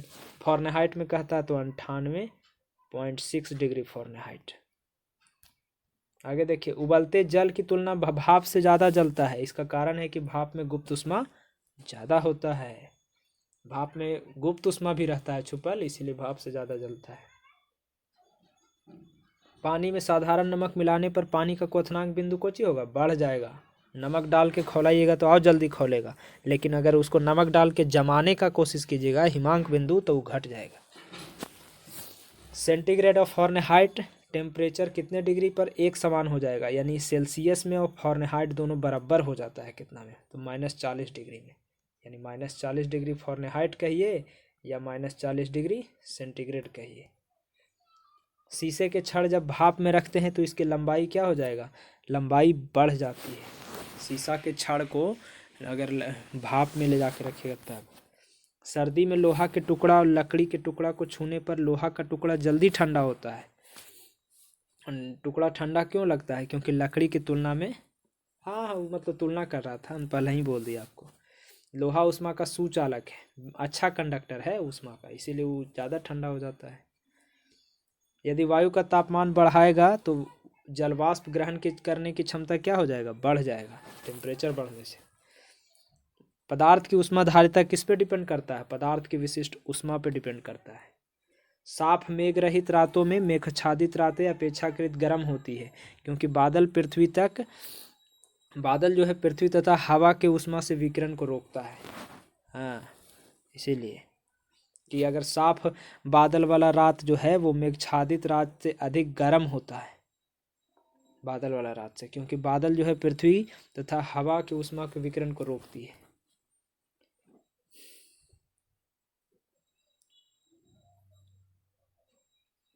आगे यहाँ देखिए, जब जल 0 डिग्री सेल्सियस से 10 डिग्री सेल्सियस तक गर्म करते हैं तब इसके आयतन पर क्या होगा? पहले घटेगा फिर बढ़ेगा।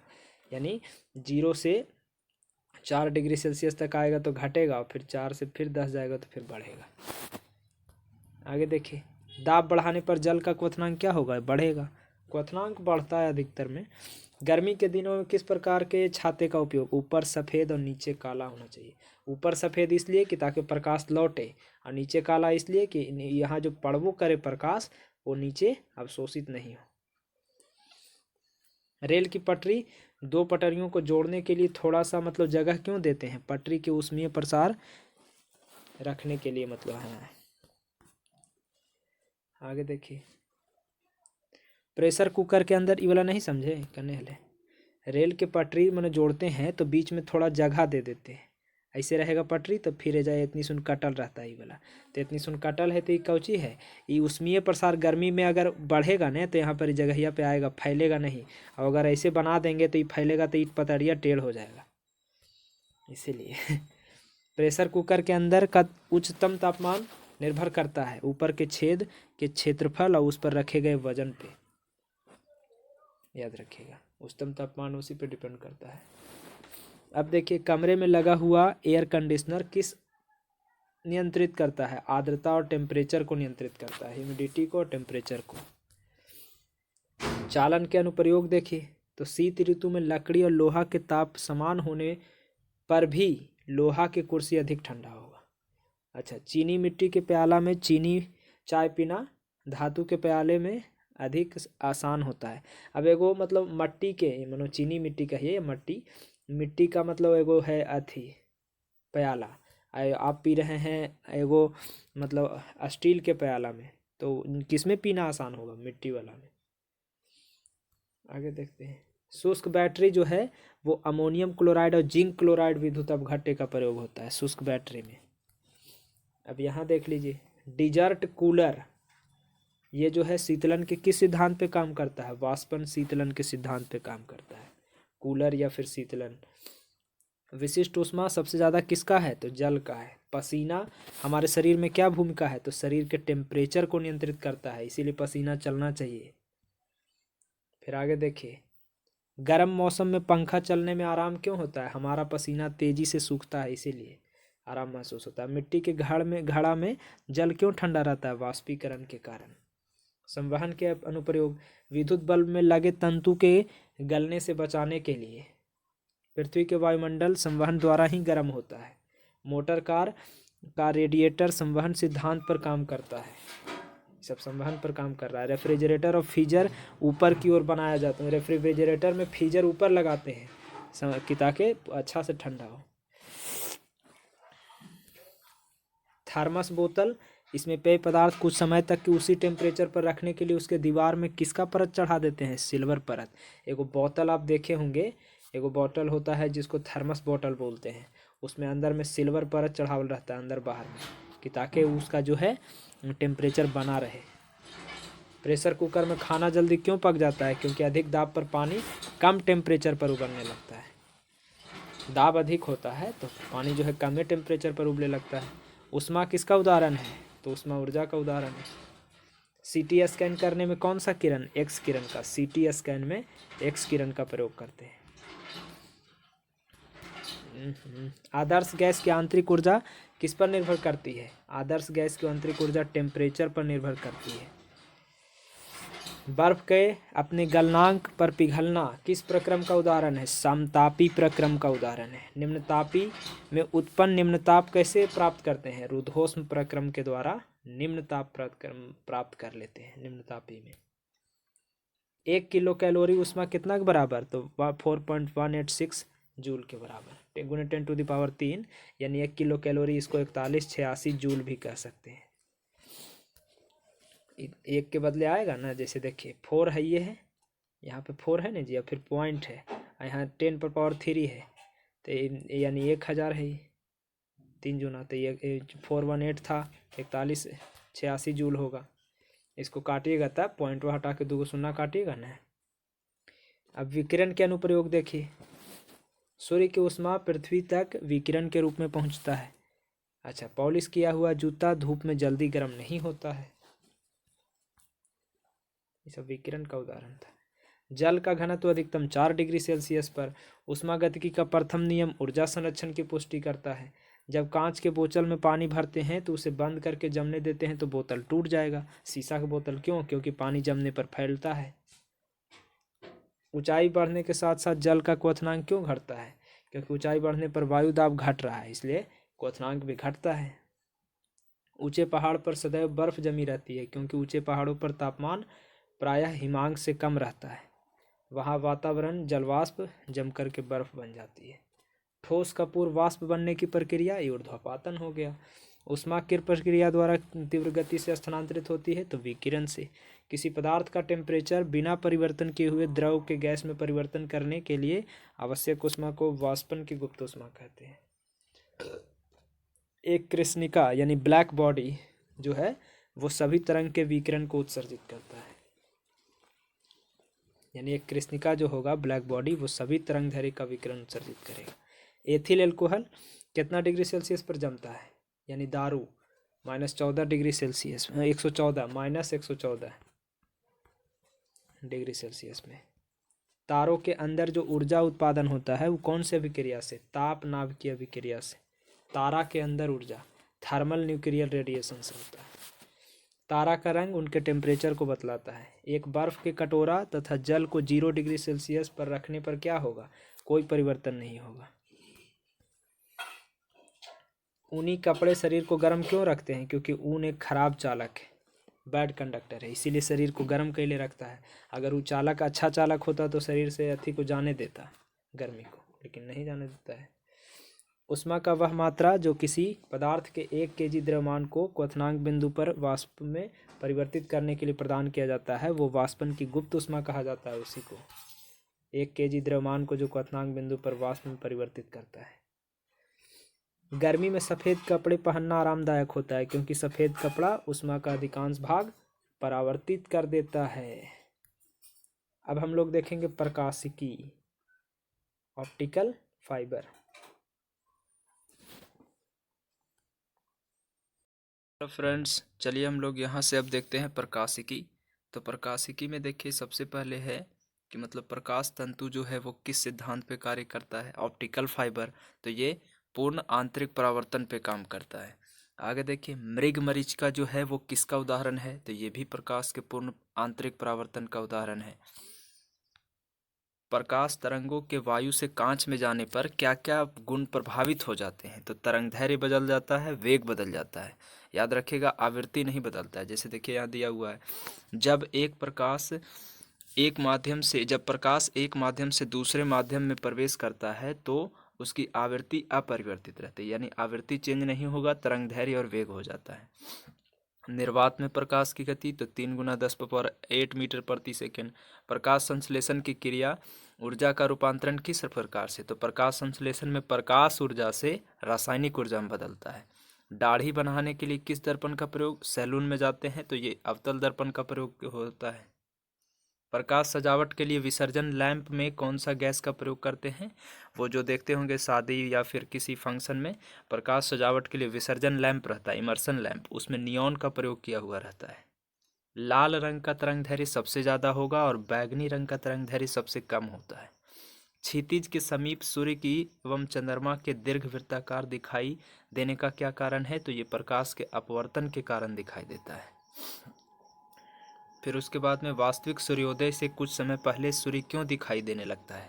जैसे सूर्य उगा भी नहीं लेकिन फिर भी थोड़ा सा दिखाई देने लगता है लाल टाइप सा, तो ये प्रकाश के अपवर्तन के कारण, या सूर्य डूबने के बाद भी थोड़ा दिखाई देता रहता है, वो भी है।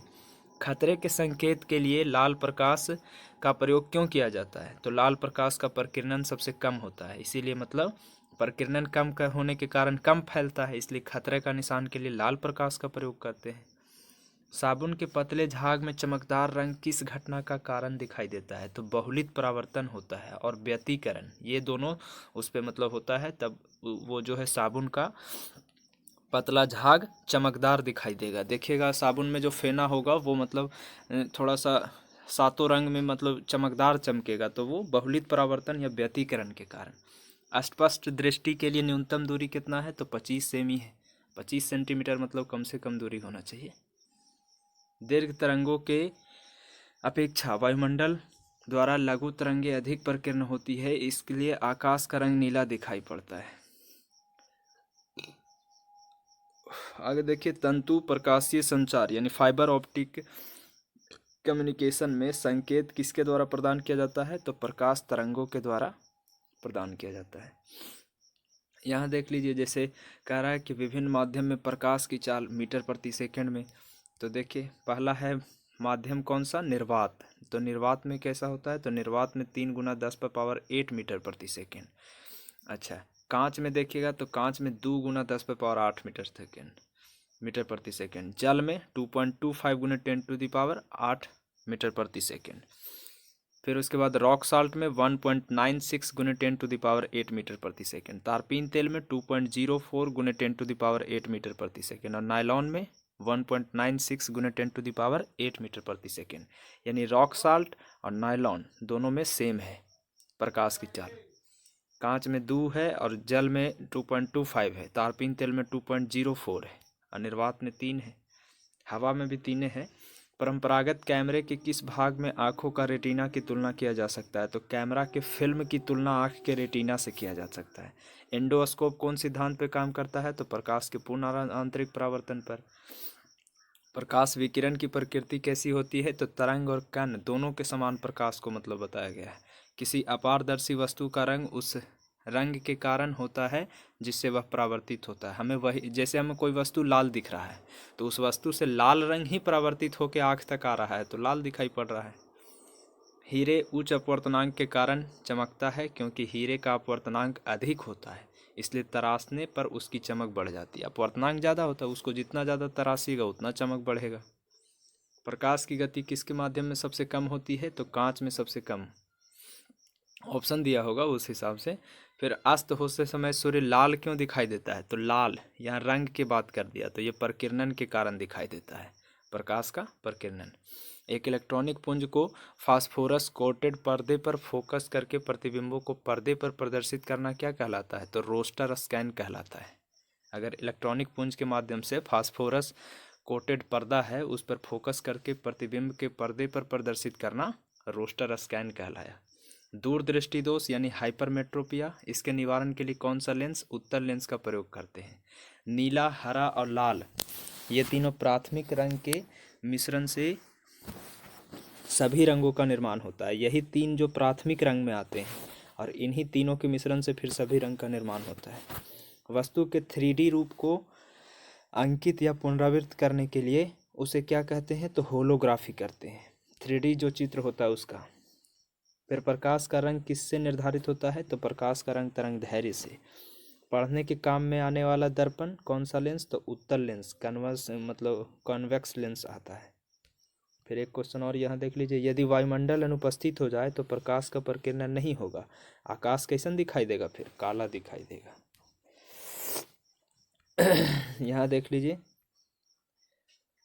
ये कह रहा है कि दूरदर्शन के संकेत एक निश्चित दूरी के बाद क्यों नहीं मिल पाता है? टीवी का जो संकेत है वो एक निश्चित दूरी के बाद नहीं मिलता है क्योंकि पृथ्वी के वर्का सतह जो है वो वर्गाकार है, यानी कर्व्ड होने के कारण ऐसा होता है।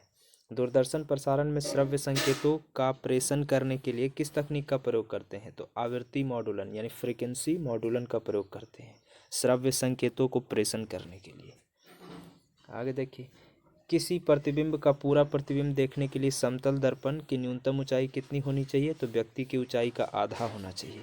किसी व्यक्ति को मतलब पूरा प्रतिबिंब देखना है, जैसे हम मान लिया जाए 5 फीट 7 इंच के हैं तो इसको देखने के लिए हमारी आधी ऊंचाई का शीशा होना चाहिए। वाहनों के पीछे दृष्टि दर्पण के रूप में दृश्यावलोकन के लिए उत्तल दर्पण, वाहन में जो गाड़ी चलाता है उसके पीछे देखने के लिए कौन सा लेंस दर्पण लगल रहता है? तो उत्तल दर्पण लगल रहता है। दृष्टिपटल किस प्रकार चित्र बनाता है? तो वस्तु से छोटा और उल्टा बनाएगा। रेटिना किस रंग के प्रकाश की ऊर्जा सबसे ज़्यादा होता है? तो नीला प्रकाश के ऊर्जा सबसे ज़्यादा होता है। एक आँख की अपेक्षा 2 आँखों से देखना अधिक स्पष्ट है, इसका कारण क्या है? कि इससे देखे जाने वाली वस्तु की दूरी और गहराई का सही अनुमान होता है। दोनों आँख से देखेंगे तो 180 डिग्री तक मतलब दिखाई देता है और मतलब दूरी गहराई ये सब सही पता चलता है। प्रकाश, वायुमंडल में प्रकाश के प्रकीर्णन का प्रमुख कारण क्या है? तो वायु में उपस्थित धूल कण, इसी से मतलब प्रकीर्णन होता है। अंतरिक्ष यात्री को आकाश का रंग कैसा दिखाई देता है? तो काला दिखाई देता है। निकट दृष्टि दोष को दूर करने के लिए कौन सा लेंस? तो अवतल लेंस का प्रयोग करते हैं। लेंस की क्षमता कैसे मात्रक? डायोप्टर होता है। अब अलग अलग रंग है और उसके तरंगदैर्घ्य है, जैसे सबसे ज़्यादा तरंगदैर्घ्य किसका होगा? तो लाल का होगा। सबसे कम किसका? बैगनी का। तो बैगनी का 3900 से 4460 एंगस्ट्रम, नीला या जामुनी का 4460 से 4650 एंगस्ट्रम, आसमानी का 4650 से 5000 एंगस्ट्रम, हरा का 5000 से 5700, पीला का 5700 से 5900, नारंगी का 5900 से 6200 और लाल का 6200 से 7600। एंगस्ट्रम में था। ये आगे देखिए, ये कह रहा है कि धूप के पावर का चश्मा जो होता है क्षमता, तो उसका कितना होता है, तो धूप के पावर के लिए मतलब नहीं, वो तो जीरो डायोप्टर शॉक से पहनते हैं। अच्छा, एक समतल दर्पण की वक्रता त्रिज्या कितना होता है, तो अनंत होता है समतल दर्पण की वक्रता त्रिज्या। पर सारी ब्रह्मांड की संकल्पना किस सिद्धांत पर है, तो डॉपलर प्रभाव पर है। फिर जल में वायु का बुलबुला किस प्रकार के लेंस की तरह व्यवहार करता है, तो अवतल लेंस की तरह करता है। खोज बत्ती यानी सर्च लाइट में कौन सा दर्पण, तो अवतल दर्पण का प्रयोग होता है खोज बत्ती में। रमन प्रभाव का संबंध किससे है, तो सभी पारदर्शी माध्यम के किरणों से है रमन प्रभाव का संबंध। ध्वनि के पुनरुत्पादन के लिए सीडी एवं ऑडियो प्लेयर में क्या मतलब प्रयुक्त होता है, तो लेजर बीम का प्रयोग करते हैं। ध्वनि का पुनरुत्पादन के लिए या सीडी या ऑडियो प्लेयर में आगे देख लीजिए, जब दो समानांतर समतल दर्पण के बीच कोई वस्तु रख देंगे तो अनंत प्रतिबिंब बनेगा। दो समतल दर्पण के बीच अगर कोई वस्तु रखेंगे तब समानांतर में होगा तब। देखिए, जब लाल नीला हरा ये सब प्रकाश का पुंज एक ही स्थान पर तीनों पड़ेगा तो वो प्रकाश का रंग सफ़ेद दिखाएगा। फिर आगे देखिए, मानव आँख दृश्य प्रकाश के लिए तरंगदैर्घ्य कितना है, तो 5500 एंगस्ट्रम है। सबसे ज़्यादा सुग्राही, सबसे बढ़िया मतलब 5500 एंगस्ट्रम अगर तरंगदैर्घ्य है तो समझिए कि वो बहुत अच्छा दिखाई देगा। मानव आँख के लिए मतलब सुग्राही बढ़िया है 5500। सूर्य के प्रकाश को पृथ्वी तक पहुंचने में कितना समय लगता है, 8.5 मिनट, यानी 8 मिनट 16 सेकेंड या 20 सेकेंड में भी होता है।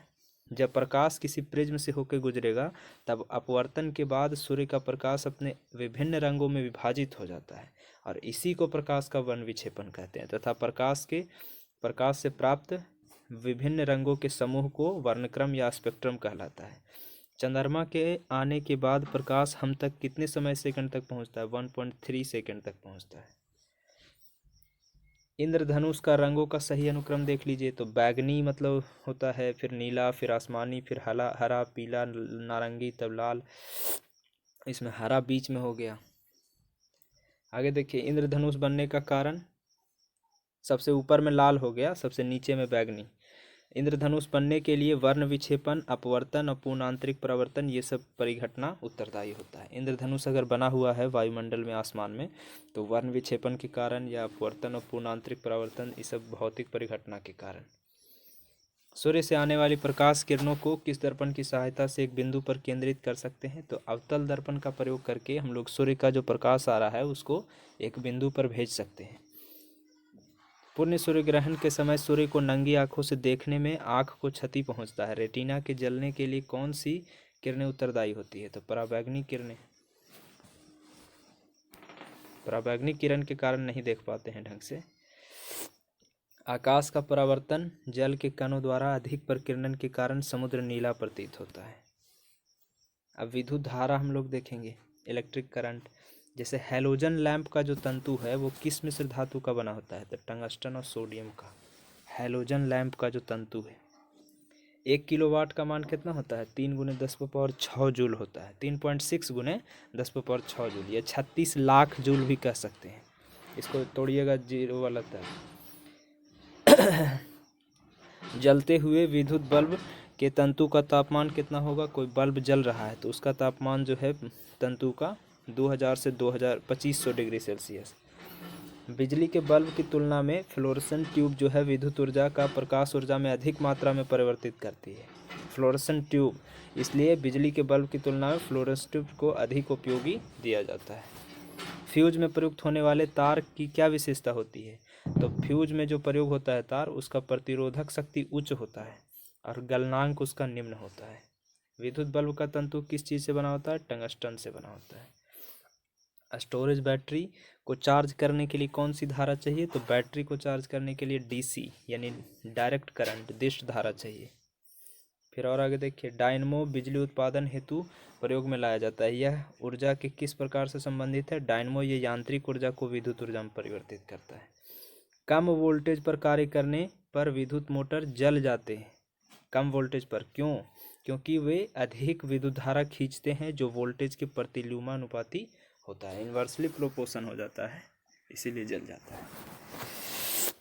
टरबाइन और डायनमो से बिजली को प्राप्त करने में ऊर्जा को किस रूप में विद्युत ऊर्जा में परिवर्तित होता है? या डायनमो या फिर टरबाइन, इस सबसे कौन ऊर्जा से विद्युत ऊर्जा में बदलता है? तो यांत्रिक ऊर्जा से विद्युत ऊर्जा में, याद रखिएगा, मैकेनिकल एनर्जी से। घर में सुरक्षित विद्युत सप्लाई जो है उसके लिए उपयोग में लाए जाने वाले फ्यूज तार का गलनांक निम्न होता है इसे, और उसी धातु का बना होता है। ट्रांसफार्मर किसके लिए प्रयुक्त होता है? तो ये विद्युत धारा के वोल्टेज को नियंत्रित करता है। करंट का जो वोल्टेज होता है ना, उसको नियंत्रित करता है। प्रत्यावर्ती धारा को दिष्ट धारा में परिवर्तित करने वाले यंत्र को क्या कहते हैं? तो रेक्टिफायर कहते हैं, जो एसी को डीसी में बदल दे। फिर देखिए, विद्युत बल्ब के भीतर कौन सी गैस भरी रहती है? Argon gas. अब यहाँ देखते हैं, मानव शरीर में विद्युत प्रतिरोध कितना होता है? तो 10⁻6 ओम होता है। सामान्य ट्यूबलाइट में कौन सी गैस भरी होती है? तो आर्गन के साथ वाष्प भरी होती है। प्रदीप्ति बल्ब जो है वो कौन सी गैस भरी होती है? तो मरकरी और नियॉन भरी होती है। फ्लोरेसेंट बल्ब में मरकरी और नियॉन। विद्युत चालकता की दृष्टि से सर्वाधिक सुचालक कौन है? चांदी है। पृथ्वी के विभव को शून्य माना जाता है क्योंकि पृथ्वी से कोई आवेश लेने या देने पर इसके विभव में कोई परिवर्तन नहीं होता है। पृथ्वी के विभव को शून्य मानते हैं, काहे कि पृथ्वी से कोई आवेश लेने या देने पर विभव में कोई परिवर्तन नहीं होता, इसलिए शून्य मानते हैं। आर प्रतिरोध वाले एक तार को पिघला करके उसकी आधी लंबाई के तार में ढाला जाता है। तार का नया प्रतिरोध क्या होगा? R/4 हो जाएगा। विद्युत आवेश को भंडारित करने के लिए किस उपकरण का प्रयोग किया जाता है? संधारित्र का। यानी विद्युत आवेश को जमा करने के लिए कैपेसिटर का प्रयोग करते हैं, भंडारित करने के लिए संधारित्र का प्रयोग करते हैं। आगे देख लीजिए, यहाँ से विभव यानी पोटेंशियल या वोल्टेज, मतलब विभव क्या निर्धारित करता है? तो आवेश प्रवाह की दिशा निर्धारित करता है। किसी चालक के तार का प्रतिरोध पर तापमान बढ़ाने से क्या होगा? कोई चालक के प्रतिरोध पर टेम्परेचर बढ़ाएंगे तो क्या होगा? तो चालक का प्रतिरोध बढ़ेगा। फिर देख लीजिए, यही अर्धचालक होता तो वो घटता, तापमान बढ़ाने से उसका प्रतिरोध घटता है, लेकिन चालक में बढ़ता है। श्वेत प्रकाश को नली में कैसे उत्पन्न करेंगे? तंतु को गर्म करके। तंतु को गर्म करके मतलब श्वेत प्रकाश को नली में उत्पन्न किया जा सकता है। विद्युत ऊर्जा को यांत्रिक ऊर्जा में परिवर्तित करने वाला तो ये मोटर हो जाएगा। देख लीजिए, विद्युत मोटर। विद्युत चुम्बकीय प्रेरण पर आधारित युक्ति के दो उदाहरण। विद्युत चुम्बकीय प्रेरण पे होना चाहिए, तो डायनमो है और विद्युत मोटर है। प्रत्यावर्ती धारा एवं विभवांतर को मापने के लिए, प्रत्यावर्ती धारा को मापने के लिए अमीटर और विभवांतर को मापने के लिए वोल्ट मीटर का प्रयोग करते हैं। अतिचालक का प्रतिरोध कितना होता है? तो लगभग शून्य होता है। अतिचालक में प्रतिरोध कहाँ से रहेगा? वो सुपर कंडक्टर है। तड़ित चालक यानी लाइटनिंग कंडक्टर, इसको बनाने के लिए किस धातु का प्रयोग करते हैं? तो तांबा के बनल होता है। इससे बिजली मतलब को जो झटका गिरता है तो उसको ज़मीन में प्रवेश कर जाता है, यानी सुरक्षित रहता है थोड़ा, और क्या। अब आगे देख लीजिए, विद्युत धारा में समान आवेश एक दूसरे को प्रतिकर्षित करते हैं और विपरीत आवेश एक दूसरे को क्या करेगा? आकर्षित करेगा। समान आवेश रहेगा तो वो एक दूसरे को प्रतिकर्षित करेगा। अब चालकता देखिए, सिलिकॉन, कार्बन और जर्मेनियम ये अर्धचालक के सब उदाहरण हैं। अर्धचालक की चालकता जो है वो शून्य ताप पर अधिकतम होता है। 0 टेम्परेचर पर अर्धचालक की चालकता ज़्यादा होगा। परम शून्य तापमान पर अर्धचालक में विद्युत प्रतिरोध कितना होगा? तो अनंत होगा। अगर परम शून्य अगर टेम्परेचर है तब प्रतिरोध भी अनंत चला जाएगा। ऐसा पदार्थ जिनसे होकर विद्युत आवेश का प्रवाह सरलता से नहीं हो तो वो अचालक है, नॉन कंडक्टर है। चालक पदार्थ जिसमें विद्युत चल जाए, तो जैसे धातु में पहले लोहा, चांदी, तांबा, इस्पात, ये सब अशुद्ध जल में भी चल जाता है, पृथ्वी में भी, वायु, ग्रेफाइट में भी। अचालक जरा में बिजली नहीं जाए, रबड़, लकड़ी, शुद्ध जल, कांच, शीशा यानी चीनी मिट्टी, कागज, मोम, रुई, रेशम, प्लास्टिक, एबोनाइट, चमड़ा, ये सब में नहीं जाएगा। आगे देख लीजिए, अतिचालकता का क्या लक्षण होता है? सुपर कंडक्टिविटी का तो शून्य पारगम्यता होता है। नव आविष्कृत जो उच्च ताप अतिचालक हैं वो कौन से हैं? तो सिरेमिक ऑक्साइड है। ट्रांजिस्टर बनाने के लिए तो सिलिकॉन पदार्थ का प्रयोग करते हैं। अर्धचालक और अशुद्धि मिश्रित करने की प्रक्रिया को क्या कहते हैं? डोपिंग कहते हैं। डायोड का प्रयोग किस लिए होता है? तो एसी वोल्टेज को डीसी में बदलने के लिए डायोड का प्रयोग होता है, एसी को डीसी में परिवर्तित करने के लिए। अब यहाँ देख लीजिए, चालक से रिलेटेड कुछ तथ्य हैं। जैसे चालक के लंबाई में वृद्धि करेंगे तो उसकी प्रतिरोधकता क्या होगा? बढ़ जाएगा। प्रतिरोधकता है इसलिए वो बढ़ जाएगा। चालक का प्रतिरोध पदार्थ की प्रकृति पर डिपेंड करता है। चालक की अनुप्रस्थ काट का क्षेत्रफल जितना ज़्यादा होगा प्रतिरोध भी उतना कम होगा। यानी चालक का अगर क्षेत्रफल का अनुप्रस्थ काट वाला ज़्यादा होगा तो प्रतिरोध कम होगा। चालक के टेम्परेचर में वृद्धि करेंगे तो प्रतिरोध और प्रतिरोधकता में परिवर्तन होता है। धातुओं में तापीय वृद्धि से उनके प्रतिरोध और प्रतिरोधकता में वृद्धि होता है। धातु में जितना रहेगा वो उसमें अगर टेम्परेचर बढ़ाएंगे तो प्रतिरोध और प्रतिरोधकता भी बढ़ता है। आगे देखिए, यहाँ पे आपकी हाँ नहीं, यहाँ नहीं, अब ऊपर से है। यहाँ चुंबकीय आकर्षण शक्ति कहाँ सबसे ज़्यादा है? तो चुंबक के दोनों किनारों पर सबसे ज़्यादा होता है। कोई भी चुंबक आप रख ले हैं ना, तो उसमें आकर्षण शक्ति ज़्यादा कहाँ है? किनारे में। चुंबकीय कंपास की सुई किस दिशा को? उत्तर और दक्षिण दिशा को प्रदर्शित करता है। सीजीएस पत्ती में चुंबकीय फ्लक्स का ऐसे मात्रक क्या है? तो मैक्सवेल है। ऐसा ताप जो लौह चुंबकीय प्रकृति या अनुचुंबकीय प्रकृति के बीच प्रदर्शित करता है, क्यूरी ताप हो गया। किसी चुंबक की आकर्षण शक्ति न्यूनतम कहाँ होती है? चुंबक के बीच में होती है। सबसे कम आकर्षण बीच में रहता है, ज़्यादा आकर्षण किनारा में। प्राकृतिक चुंबक किस धातु का रहता है? लोहा का रहता है। स्वतंत्र रूप से लटके चुंबक का आवर्तकाल किस पे? लटकने की लंबाई पर डिपेंड नहीं करेगा, लंबाई पर निर्भर नहीं करता है चुंबक का आवर्तकाल। चुंबकीय याम्योत्तर के तल में नति सुई कहाँ होगा? तो ऊर्ध्वाधर होगा। नति सुई किस दिशा में होगा? तो ऊर्ध्वाधर होता है। फिर आगे देखिए, तड़ित आकाशीय बिजली, मतलब जो तड़ित या आकाशीय बिजली कह लीजिए, वो वृक्षों में आग भी लग सकता है क्योंकि इसमें अत्यधिक मात्रा में विद्युत ऊर्जा होता है। जब बिजली गिरता है ना तो उसमें विद्युत ऊर्जा रहता है, इसीलिए जंगल में भी आग लग जाता है बिजली गिरने से। सभी चुंबकीय पदार्थों का चुंबकीय गुण कब कम होगा? जब वे बहुत अधिक गर्म कर देंगे ना, कोई चुंबक को लीजिए और बहुत ज़्यादा गर्म कर दीजिए तो उसका चुंबकीय गुण खत्म या कम भी हो सकता है।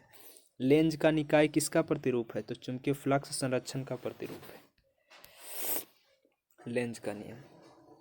कौन सा अयस्क प्राकृतिक चुंबक कहा जाता है? तो मैग्नेटाइट को।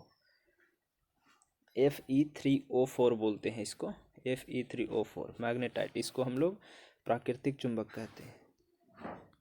फिर आगे देख लीजिए, जब दंड चुंबक की लंबाई में 2 बराबर भागों में बांट दिया जाता है तो प्रत्येक टुकड़ा एक स्वतंत्र चुंबक की तरह व्यवहार करेगा। कोई भी चुंबक को तोड़ दिए तो अलग अलग, फिर अलग अलग चुंबक। फ्लेमिंग के दाएं हाथ का नियम, ये मतलब इसका प्रयोग जो है किस दिशा को ज्ञात करने के लिए? तो प्रेरित धारा की दिशा को ज्ञात करने के लिए। दाएं हाथ का नियम, धारा की दिशा। विद्युत धारा का चुंबकीय प्रभाव का सबसे पहले खोज किसने किया था? तो ऑस्ट्रेड ने किया था, हैंस क्रिश्चियन ऑस्ट्रेड के द्वारा। विद्युत परिपथ में फ्यूज का प्रयोग कहाँ किया जाता है? तो जब परिपथ से अत्यधिक धारा गुजरे तो फ्यूज तार टूट जाए और परिपथ टूट जाए, तब मतलब प्रयोग होता है। अत्यधिक अगर करंट आएगा ना तो फ्यूज अपने आप धारा को तोड़ देता है, परिपथ को तोड़ देता है fuse.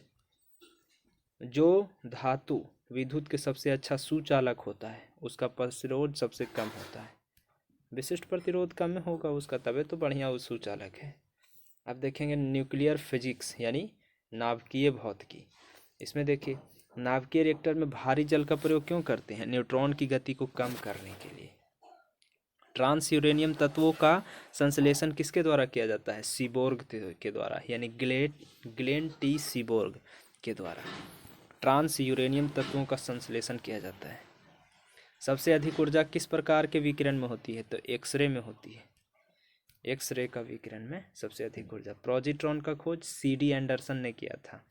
Fast breeder test reactor में यूरेनियम कार्बाइड एवं प्लूटोनियम कार्बाइड मिश्रित ईंधन का प्रयोग किया जाता है तथा शीतलक के रूप में द्रवित सोडियम का प्रयोग किया जाता है, याद रखिएगा।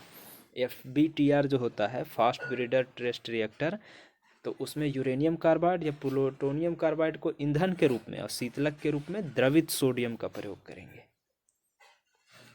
तारा में अक्षय ऊर्जा होने का कारण क्या है कि हाइड्रोजन का हीलियम में परिवर्तित होना, इसीलिए तारा में ऊर्जा आ जाता है।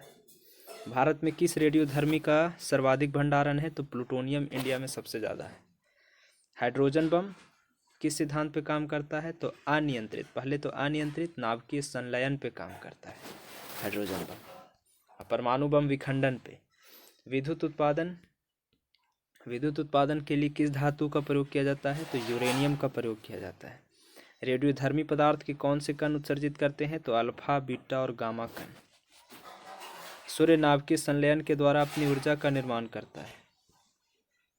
रेडियो सक्रिय तत्वों के उपयोग तो अधिक उपज देने वाले बीजों के विकास में, खाद्यान्न के विकिरण प्रसंस्करण में, मांस उत्पाद, फल एवं सब्जी के संरक्षण में भी प्रयोग कर सकते हैं, कैंसर के उपचार में भी, भूमिगत पाइप के रिसाव पता लगाने में भी। ये सब रेडियो सक्रिय जितना तत्व है ना, वो सब का प्रयोग करते हैं। नाभिकीय रिएक्टर में मंदक के रूप में किसका? तो मंदक के रूप में ग्रेफाइट का या भारी जल का प्रयोग करते हैं। मेसॉन का खोज किसने किया था? तो युकावा ने किया था, हिरोकी युकावा। ब्रीडर रिएक्टर का मतलब क्या हो गया कि ऐसा रिएक्टर जो विखंडित होने वाले पदार्थ को विखंडन की मात्रा से अधिक उत्पन्न करता है, उसको कहते हैं ब्रीडर रिएक्टर। विखंडित होने वाला जो पदार्थ होगा ना, वो उससे ज़्यादा विखंडन की मात्रा से ज़्यादा उत्पन्न करता है, अधिक उत्पन्न करता है। अब यहाँ देखिए, कोबाल्ट 60 का प्रयोग कौन चिकित्सा में करते हैं? तो गामा किरण के कारण। कोबाल्ट 60 का प्रयोग अगर हम लोग विकिरण चिकित्सा में कर पाते हैं तो वो क्यों गामा विकिरणों के कारण। आगे देखिए, ये कैंसर में होता है, याद रखिएगा। भारत में कौन सा नाभिकीय ईंधन सर्वाधिक है? तो थोरियम है। अणु बम का विकास भारत में तो राजा रमन्ना ने किया था। इंडिया में अणु बम का आविष्कार राजा रमन्ना। परमाणु रिएक्टर का प्रयोग कहाँ? तो आणविक भट्टी में, यानी मॉलिक्यूलर फर्नेस में। साइक्लोट्रॉन को त्वरित करने वाला अणु तो ये प्रोटॉन हो जाता है। प्रोटॉन से साइक्लोट्रॉन त्वरित होता है। कौन सा तत्व परमाणु ईंधन को की श्रेणी में नहीं आता है? तो कैडमियम जो है ये परमाणु ईंधन ही थोड़ी है। आगे देख लीजिए, रेडियो एक्टिव तत्व ही नहीं है। आगे देखिए, भारत का पहला परमाणु संयंत्र कहाँ है? तो तारापुर है, जो महाराष्ट्र में है। भारत का पहला परमाणु न्यूक्लियर प्लांट यहीं बनाया गया था। परमाणु बम तो ये नाभिकीय विखंडन के सिद्धांत पर है, और हाइड्रोजन बम तो ये नाभिकीय संलयन पर है। दोनों अलग अलग है। ये न्यूक्लियर फिजन है और ये न्यूक्लियर फ्यूजन है, याद रखिएगा। भारत में कौन सा परमाणु संयंत्र भूकंपीय पेटी में स्थित है? तो भूकंपीय पेटी में नरौरा है, जो भूकंपीय पेटी 4 में स्थित है, बुलंदशहर यूपी में। नरौरा जो है वो भूकंपीय पेटी 4 में है। जय श्री राम। फिर आगे देख लीजिए, वर्ष 1938 में नाभिकीय विखंडन का खोज किसने किया था? तो ऑटो होनो स्ट्रासमैन ने किया था 1938 में। नाभिकीय विखंडन का खोज ऑटो हॉर्न ने किया था और स्ट्रासमैन 1938। अब देख लेते हैं कुछ परमाणु ऊर्जा केंद्र हैं, जैसे तारापुर पढ़े थे, कहाँ है? महाराष्ट्र में है, इतना ऊर्जा का उत्पादन करता है। फिर रावत भाटा कहाँ है? तो राजस्थान में है।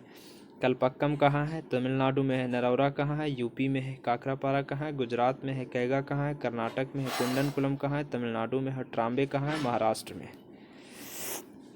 अब ये देख लीजिए कि 1942 ईस्वी में पहला परमाणु रिएक्टर का निर्माण एनरिको फर्मी ने किया था। पहला एटॉमिक रिएक्टर का निर्माण एनरिको फर्मी 1942 में किया था। अब विविध चैप्टर इसका देख लीजिए कि यदि लोलक की लंबाई को 4 गुना करेंगे तो उसके आवर्तकाल पर क्या प्रभाव पड़ेगा? तो आवर्तकाल 2 गुना होगा। लंबाई बढ़ाते हैं तो आवर्तकाल आधा हो रहा है, यानी 4 गुना कर रहे हैं तो ये आवर्तकाल आधा हो रहा है, 2 गुना। रॉकेट किस संरक्षण पर? तो संवेग संरक्षण पर कार्य करता है। एक अंतरिक्ष यात्री पृथ्वी की तल की तुलना में चंद्रमा पर अधिक ऊंची छलांग लगा सकता है। अब जैसे अंतरिक्ष में जाएंगे तो हम लोग ज़्यादा उछलते हैं, चंद्रमा पर गए तो ज़्यादा उछल रहे हैं पृथ्वी की तुलना में, क्योंकि चंद्रमा पर गुरुत्वाकर्षण बल नहीं है और पृथ्वी पर है तो ये उछलने नहीं देता है, खींचता है। यहाँ का 1/6 है, यहाँ 1 फीट उछलेंगे तो वहाँ 6 फीट उछल जाएंगे। शुष्क बैटरी में कौन सी ऊर्जा पाई जाती है? तो रासायनिक ऊर्जा। शुष्क बैटरी में। बोलोमीटर का प्रयोग किसको मापने के लिए? तो टेम्परेचर को मापने के लिए करते हैं। 20 हर्ट्ज से कम या 20,000 हर्ट्ज से अधिक की आवृत्ति ध्वनि का मनुष्य द्वारा सुना नहीं जा सकता है। आगे देख लीजिए, जल का हिमांक कितना होता है? तो 0 डिग्री सेल्सियस होता है। यदि कोई व्यक्ति एक दीवार को धक्का देता है और उसे विस्थापित करने में असफल रहता है, दीवार को धक्का दिया, उसको हटाने में असफल रहे, तो शून्य कार्य हुआ, कुछ काम नहीं किए। वाइग्योर स्पेक्ट्रम का संबंध किससे है? तो प्रकाश से है। वाइग्योर रंगवा है, बैगनी, लाल, ये सब है। चलती बस को अचानक रुकने से यात्री आगे की ओर क्यों झुकता है? जड़त्व के कारण आगे झुक जाता है। आगे देखिए, nuclear time reactor time bomb के लेखक कौन है? न्यूक्लियर रिएक्टर टाइम बम के लेखक कौन है? पुस्तक है तो तकाशी हिरोज ने लिखा है। फिर हाइड्रोजन विजन 2025 है, तो ई हाइड्रोकार्बन विजन 2025, तो ई पेट्रोलियम उत्पाद के संरक्षण से है। यदि कोई सूचना टेलीफोन द्वारा डायल करके अन्यत्र टेलीविज़न स्क्रीन पर देखी या पढ़ी जा सके, तो उसे विधि को टेलीफैक्स कहते हैं। कि मतलब सूचना को जो है टेलीफोन द्वारा डायल करके या अन्यत्र टेलीविज़न स्क्रीन पर हम लोग देख या पढ़ सकते हैं, तो टेलीफैक्स हो गया। फ़ारेनहाइट में शुद्ध जल का क्वथनांक कितना है? तो 212 डिग्री सेल्सियस फ़ारेनहाइट होगा, यहाँ मिस्टेक हो गया, एफ होगा। थर्मोकपल थर्मामीटर किस सिद्धांत पर काम करता है? तो सीबेक प्रभाव पर काम करता है, सीबेक इफेक्ट पर, थर्मोकपल थर्मामीटर। आगे देख लीजिए, यहाँ प्लास्टिक का गलनांक कितना होता है? तो 47 डिग्री सेल्सियस होता है। प्लास्टिक का मतलब गलनांक। अत्यधिक शीत धातु में पहाड़ों पर पानी की पाइपलाइन क्यों फट जाती है? पानी में पाइप में पानी जमने पर आयतन उसका बढ़ता है, इसलिए फिर फैलता है, तो पाइप फट जाता है। एक समतल दर्पण पर आपतित किरण 60 डिग्री का कोण बनाती है, तो परावर्तन कोण कितना होगा? 60 डिग्री होगा। यदि इलेक्ट्रॉन की उनकी कक्षा में बांधे रखने वाले बल, कोई इलेक्ट्रॉन है उसकी उसकी उसी कक्षा में बांधे हुए है, तो ये इलेक्ट्रोस्टैटिक फोर्स के कारण, यानी अस्थिर वैद्युत बल के कारण होता है। प्लास्टिक का गलनांक याद रखिएगा, 47 डिग्री सेल्सियस में ही प्लास्टिक गले लगता है। जो हम लोग लाते हैं ना, 50 डिग्री भी से भी कम। यहाँ देखिए, कलाई का घड़ी जो है वो प्रदर्शन युक्ति तथा पॉकेट कैलकुलेटर द्रव क्रिस्टल का प्रयोग किया जाता है। यानी कलाई घड़ी, डिस्प्ले डिवाइस और मतलब पॉकेट कैलकुलेटर, ये द्रव क्रिस्टल का उसमें प्रयोग होते हैं। फ्लूइड क्रिस्टल से मतलब चलता है, चाहे पॉकेट का कैलकुलेटर हो या कलाई घड़ी का हो। जो पदार्थ विद्युत धारा को प्रवाहित नहीं होने देगा वो इंसुलेटर रहेगा, यानी विद्युत रोधी रहता है। किसी पदार्थ की सापेक्ष विद्युतशीलता कितना है होती है? तो हमेशा एक होता है। रिलेटिव परमिटिविटी होता है, जो कितना है? सापेक्ष विद्युतशीलता, तो एक होता है। यहाँ देख लीजिए, कांच के छड़ को रेशम से रगड़ेंगे तो छड़ पर धन आवेश होगा और रेशम पर ऋण आवेश होगा। एक सूर्य जैसे किसी तारे को नाप के ईंधन यानी हाइड्रोजन लगभग समाप्त हो जाता है। एक सूर्य जैसे किसी तारे को नाप के ईंधन लगभग समाप्त हो जाता है, तो वह श्वेत बौना तारा यानी व्हाइट ड्वार्फ में परिवर्तित हो जाता है। इस स्थिति में उसका केंद्रीय भाग का तापमान अत्यधिक बढ़ जाता है, लगभग 1,00,000 केल्विन, तथा अधिकांश बाहरी पदार्थ तारे से अलग हो जाते हैं। याद रखिएगा। घर्षण और स्नेहक के अध्ययन को क्या कहेंगे? यानी फ्रिक्शन या लुब्रिकेंट के अध्ययन को, तो हम लोग ट्राइबोलॉजी कहते हैं उसको। घर्षण या स्नेहक के अध्ययन को। राष्ट्रीय भौतिक प्रयोगशाला कहाँ है? तो ये नई दिल्ली में, नेशनल फिजिक्स लेबोरेटरी। लेजर का फुल फॉर्म बता दीजिए, तो light amplification by stimulated emission of radiation होता है। विश्व की सबसे अधिक ऊंचाई पर दूरबीन वेधशाला, तो ये अटकामा पेरू में सबसे अधिक ऊंचाई पर है। चंद्रा एक्सरे दूरबीन का नाम किस वैज्ञानिक के सम्मान पर? तो चंद्रा एक्सरे दूरबीन, तो इस सुब्रमण्यम चंद्रशेखर के नाम पर रखा गया है। सबसे ऊंचाई पर स्थित दूरबीन वेधशाला अटकामा पेरू में था। अब ये देख लीजिए कि परमाणु रिएक्टर में न्यूट्रॉन का मंदन हेतु भारी जल और ग्रेफाइट का प्रयोग किया जाता है, D2O और ग्रेफाइट का।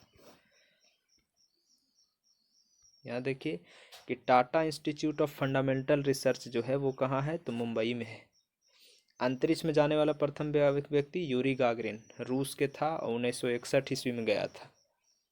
फिर विश्व की पहली महिला अंतरिक्ष यात्री तो वैलेंटीना तेरेस्कोवा, ये रूस के है, ये भी अंतरिक्ष 1963 में गई है। ये महिला है, ये पुरुष था, ये 61 में, ये 63 में। तेरेस्कोवा 63। GIF मतलब क्या हो गया? Graphical interchange format. GIF mobile में भी देखते होंगे कि GIF भेजता है, तो वो मतलब ग्राफिकल इंटरचेंज फॉर्मेट है। लेजर द्वारा कैसा विकिरण उत्पन्न होता है? तो उद्दीपित विकिरण यानी स्टिमुलेटेड रेडिएशन लेजर द्वारा।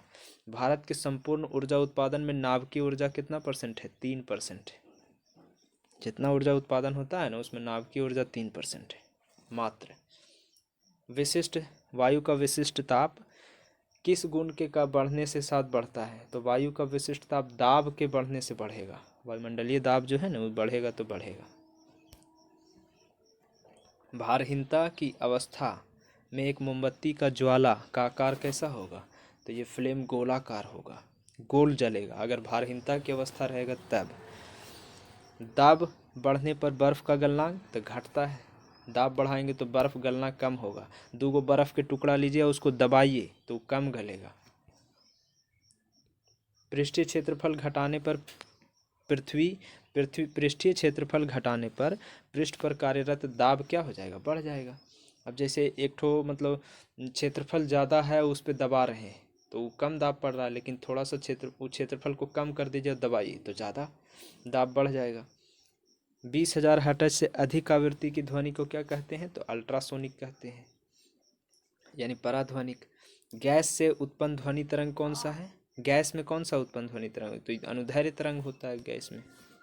डॉपलर प्रभाव किससे रिलेटेड है? तो ध्वनि से है। प्रकाश तरंग की गति की तुलना में रेडियो तरंग की गति कितनी होती है? दोनों की गति एक समान होती है, चाहे प्रकाश तरंग हो या रेडियो तरंग हो। किसी माध्यम में ताप बढ़ने पर प्रकाश का वेग क्या होगा? अपरिवर्तित रहता है। टेम्परेचर से प्रकाश का वेग डिपेंड नहीं करेगा। सूर्य के प्रकाश में उपस्थित पराबैंगनी किरणों कौन अवशोषित करता है? तो ओजोन परत अवशोषित करता है। यहाँ देखिए, जब वायु की गति बढ़ जाती है तब दाब पर क्या प्रभाव पड़ता है? दाब घट जाता है। वायु की गति बढ़ रहा है कर मतलब दाब घट रहा है। दंत चिकित्सक किस दर्पण का प्रयोग करेगा? अवतल का। प्रकाश, रेडियो तरंग और एक्स किरणें, ये सब विद्युत चुम्बकीय विकिरण के उदाहरण है। प्रकाश के कणिका सिद्धांत किसने दिया था? तो न्यूटन ने दिया था। Indian institute of naturopathy and यौगिक साइंस की स्थापना बेंगलुरु कर्नाटक में हुआ है। Indian institute of naturopathy and यौगिक साइंस। समतल दर्पण द्वारा कैसा प्रतिबिंब बनता है? तो आभासी बनता है। प्रिज्म द्वारा विचलन सबसे ज़्यादा किसका रंग का होगा? तो बैगनी का विचलन ज़्यादा होता है। एक सरल टेलीस्कोप है, उसमें कम से कम कितने उत्तल लेंस से बनाया जा सकता है? तो 2 गो। अगर साधारण सिंपल टेलीस्कोप बनाते हैं तब 2 गो उत्तल लेंस का प्रयोग होगा। लाल कमल का फूल अगर हरा प्रकाश में देखेंगे तो काला दिखाई देगा। चुंबकीय सुई की दिशा हमेशा उत्तर की ओर संकेत करेगा। युद्धक विमान अधिक ऊंचाई पर रडार संसूचन से बचने के लिए उड़ता है। याद रखिएगा कि रडार उसको पकड़ न ले या रडार उसके बारे में जानकारी नहीं दे सके, इसलिए बहुत ऊंचा पर उड़ता है युद्धक विमान। शीशे का रजतन यानी सिल्वरिंग ग्लास में कौन सा यौगिक प्रयुक्त होगा? तो सिल्वर नाइट्रेट प्रयुक्त होता है। यदि वायुमंडल नहीं होता तो पृथ्वी से आकाश कैसन दिखाई देता? काला। हीटर के तार किस धातु का बना होता है? तो नाइक्रोम का। हवा में तैरते हुए जो श्वसनीय सूक्ष्म कण है उसका आकार कितना है? तो 5 माइक्रोन से भी कम है। सोचिए, सूक्ष्म कण जो हवा में तैर रहा है। भारत में सबसे पहला भारी जल संयंत्र कहाँ स्थापित किया गया था? तो नांगल, पंजाब में। पहला भारी जल संयंत्र पंजाब में। भारी जल यानी D2O वाला संयंत्र। टेप रिकॉर्डर का टेप जो है वो किससे लेपित रहता है? तो फेरोमैग्नेटिक चूर्ण से। टेप रिकॉर्डर के टेप को हम लोग लेपित कर देते हैं, कोटेड चढ़ा देते हैं। किस चीज़ का? तो फेरोमैग्नेटिक पाउडर का। आगे देख लीजिए, वायुमंडल में उपस्थित बादलों की गति एवं गति की दिशा को मापने के लिए नेफोस्कोप यंत्र द्वारा प्रयोग किया जाता है। घड़ी में स्फटिक क्रिस्टल किस सिद्धांत पर कार्य करता है? तो दाब विद्युत प्रभाव पर कार्य करता है घड़ी का जो स्फटिक क्रिस्टल है।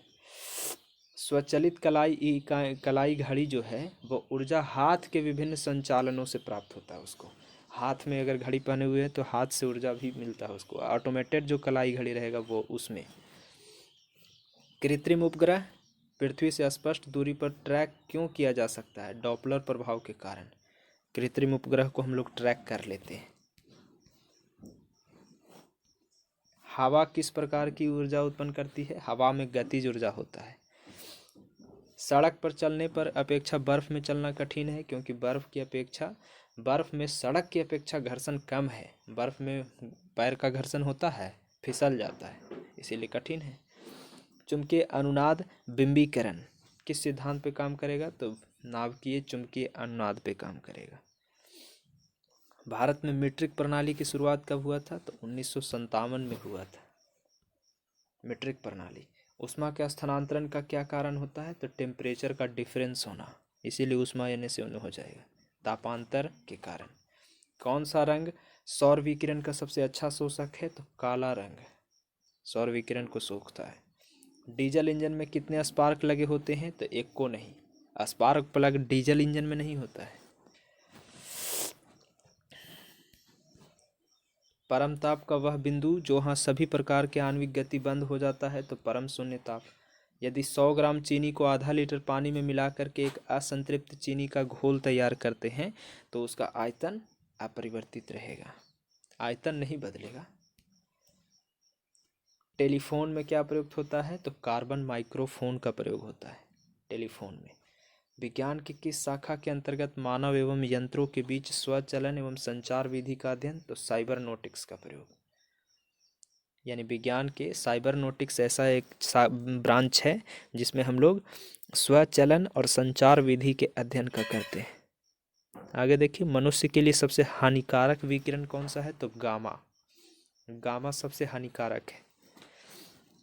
नियंत्रित नाभिकीय विखंडन अभिक्रिया की अवधारणा सबसे पहले एनरिको फर्मी ने दिया था। नाभिकीय विखंडन की अभिक्रिया 1942 में ये पढ़े थे ऊपर में ना। मोबाइल चार्जर में कौन सी युक्ति प्रयुक्त होता है? तो चार्जर में एक अपचयी ट्रांसफर स्टेप डाउन होता है।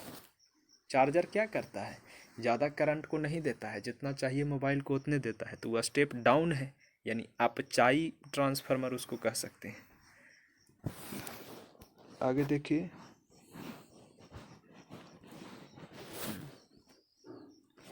पदार्थ के संवेग और वेग के अनुपात में किस भौतिक राशि को प्रदर्शित करेंगे? द्रव्यमान को। संवेग और वेग को भागा दे देंगे तो फिर द्रव्यमान आ जाएगा। तड़ित चालक किस धातु का बना होता है? तांबा का। एक व्यक्ति को एक संवेदनशील तराजू पर खड़ा है, यदि गहरा सांस लेता है तो तराजू का रीडिंग और घटेगा। किसी तारे का रंग उसके टेम्परेचर को बताता है। हवा का वाष्प घनत्व 14.4 ग्राम है। कल्पक्कम क्यों प्रसिद्ध है? परमाणु ऊर्जा संयंत्र के कारण। ऊर्जा संरक्षण का अभिप्राय, ऊर्जा का न तो सृजन हो सकता है न ही विनाश होता है। इंदिरा गांधी आणविक अनुसंधान केंद्र तमिलनाडु में है। एक वास्तविक गैस किन परिस्थितियों में एक आदर्श के रूप में क्रिया कर सकती है? तो उच्च दाब और निम्न ताप पर वो प्रतिक्रिया करती है। यानी एक वास्तविक गैस जो है किन स्थिति में आदर्श गैस के रूप में हो सकती है? तो उच्च दाब और निम्न ताप पर। एफएम यानी आवृत्ति मॉड्यूलेशन, फ्रीक्वेंसी मॉड्यूलेशन बोल रहे हैं, उसमें आयाम, एफएम में आयाम परिवर्तनशील होता है अथवा नियत, तो आयाम नियत रहता है एफएम में, याद रखिएगा। कौन सी प्रक्रिया ध्वनि तरंग के साथ नहीं दर्शाई जा सकता? तो ध्वनि तरंग में व्यतिकरण नहीं होगा, इंटरफेरेंस नहीं होता है ध्वनि तरंग में, ये प्रकाश तरंग में होता है। नीले कांच की प्लेट धूप में नीली क्यों दिखाई देती है?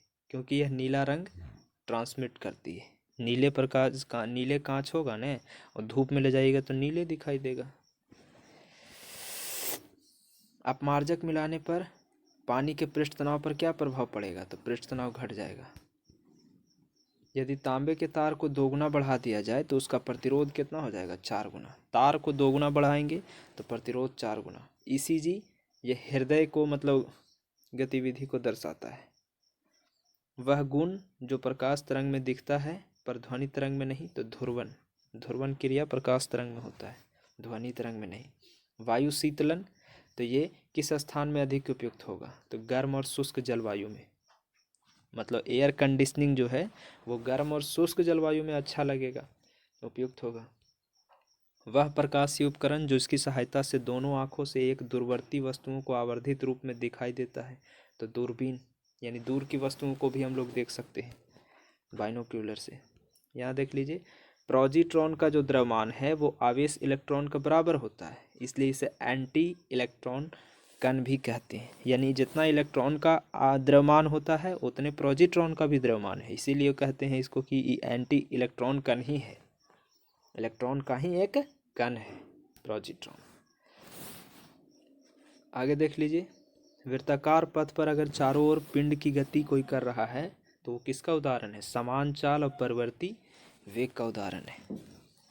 जब वाष्प दाब वायुमंडलीय दाब के बराबर हो जाता है तो द्रव पर क्या प्रभाव पड़ेगा, द्रव उबलने लगेगा। वाष्प दाब अंदर का जो था और वायुमंडलीय दाब के बराबर हो गया तो द्रव खौलने लगेगा। समुद्र की लहरों में किस प्रकार की ऊर्जा, तो द्रव चालित ऊर्जा, गतिज ऊर्जा और गुरुत्वीय स्थितिज ऊर्जा तीनों होता है। समुद्र में जो लहर चलता है ना तो उसमें द्रव चालित ऊर्जा भी है, द्रव का भी है, फिर गतिज ऊर्जा भी है और गुरुत्वीय स्थितिज ऊर्जा। लौह चुंबकीय पदार्थ किस टेम्परेचर पर अणुचुंबकीय हो जाएगा, क्यूरी टेम्परेचर पर अगर उसको ले जाएंगे तो फिर अणुचुंबकीय की तरह व्यवहार करेगा, लौह चुंबकीय से अणुचुंबकीय हो जाएगा। किसी संगीत समारोह की छतें जो होता है वो वर्गाकार क्यों बनाते हैं, वर्गाकार बना देते हैं उसका छत जहाँ पे संगीत समारोह होता है, क्योंकि वे शोर को अवशोषण करता है, इसीलिए वर्गाकार कर देते हैं। कोई वस्तु केवल गुरुत्व क्रिया के अधीन निर्वात में मुक्त रूप से गिर रही है, कौन सी ऊर्जा गिरने के दौरान अस्थिर बनी रहेगा, तो कुल यांत्रिक ऊर्जा जो है उसका अस्थिर रहेगा। यांत्रिक ऊर्जा यानी गतिज ऊर्जा प्लस स्थितिज ऊर्जा। चंद्रशेखर सीमा का लिमिट क्या होता है, मतलब प्रतिपादन किसने किया था, तो ये एस चंद्रशेखर ने किया था।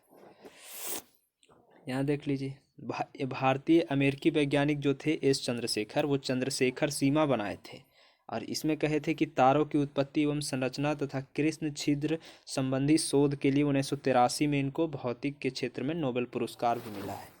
एस चंद्रशेखर को कब मिला है, 1983 में।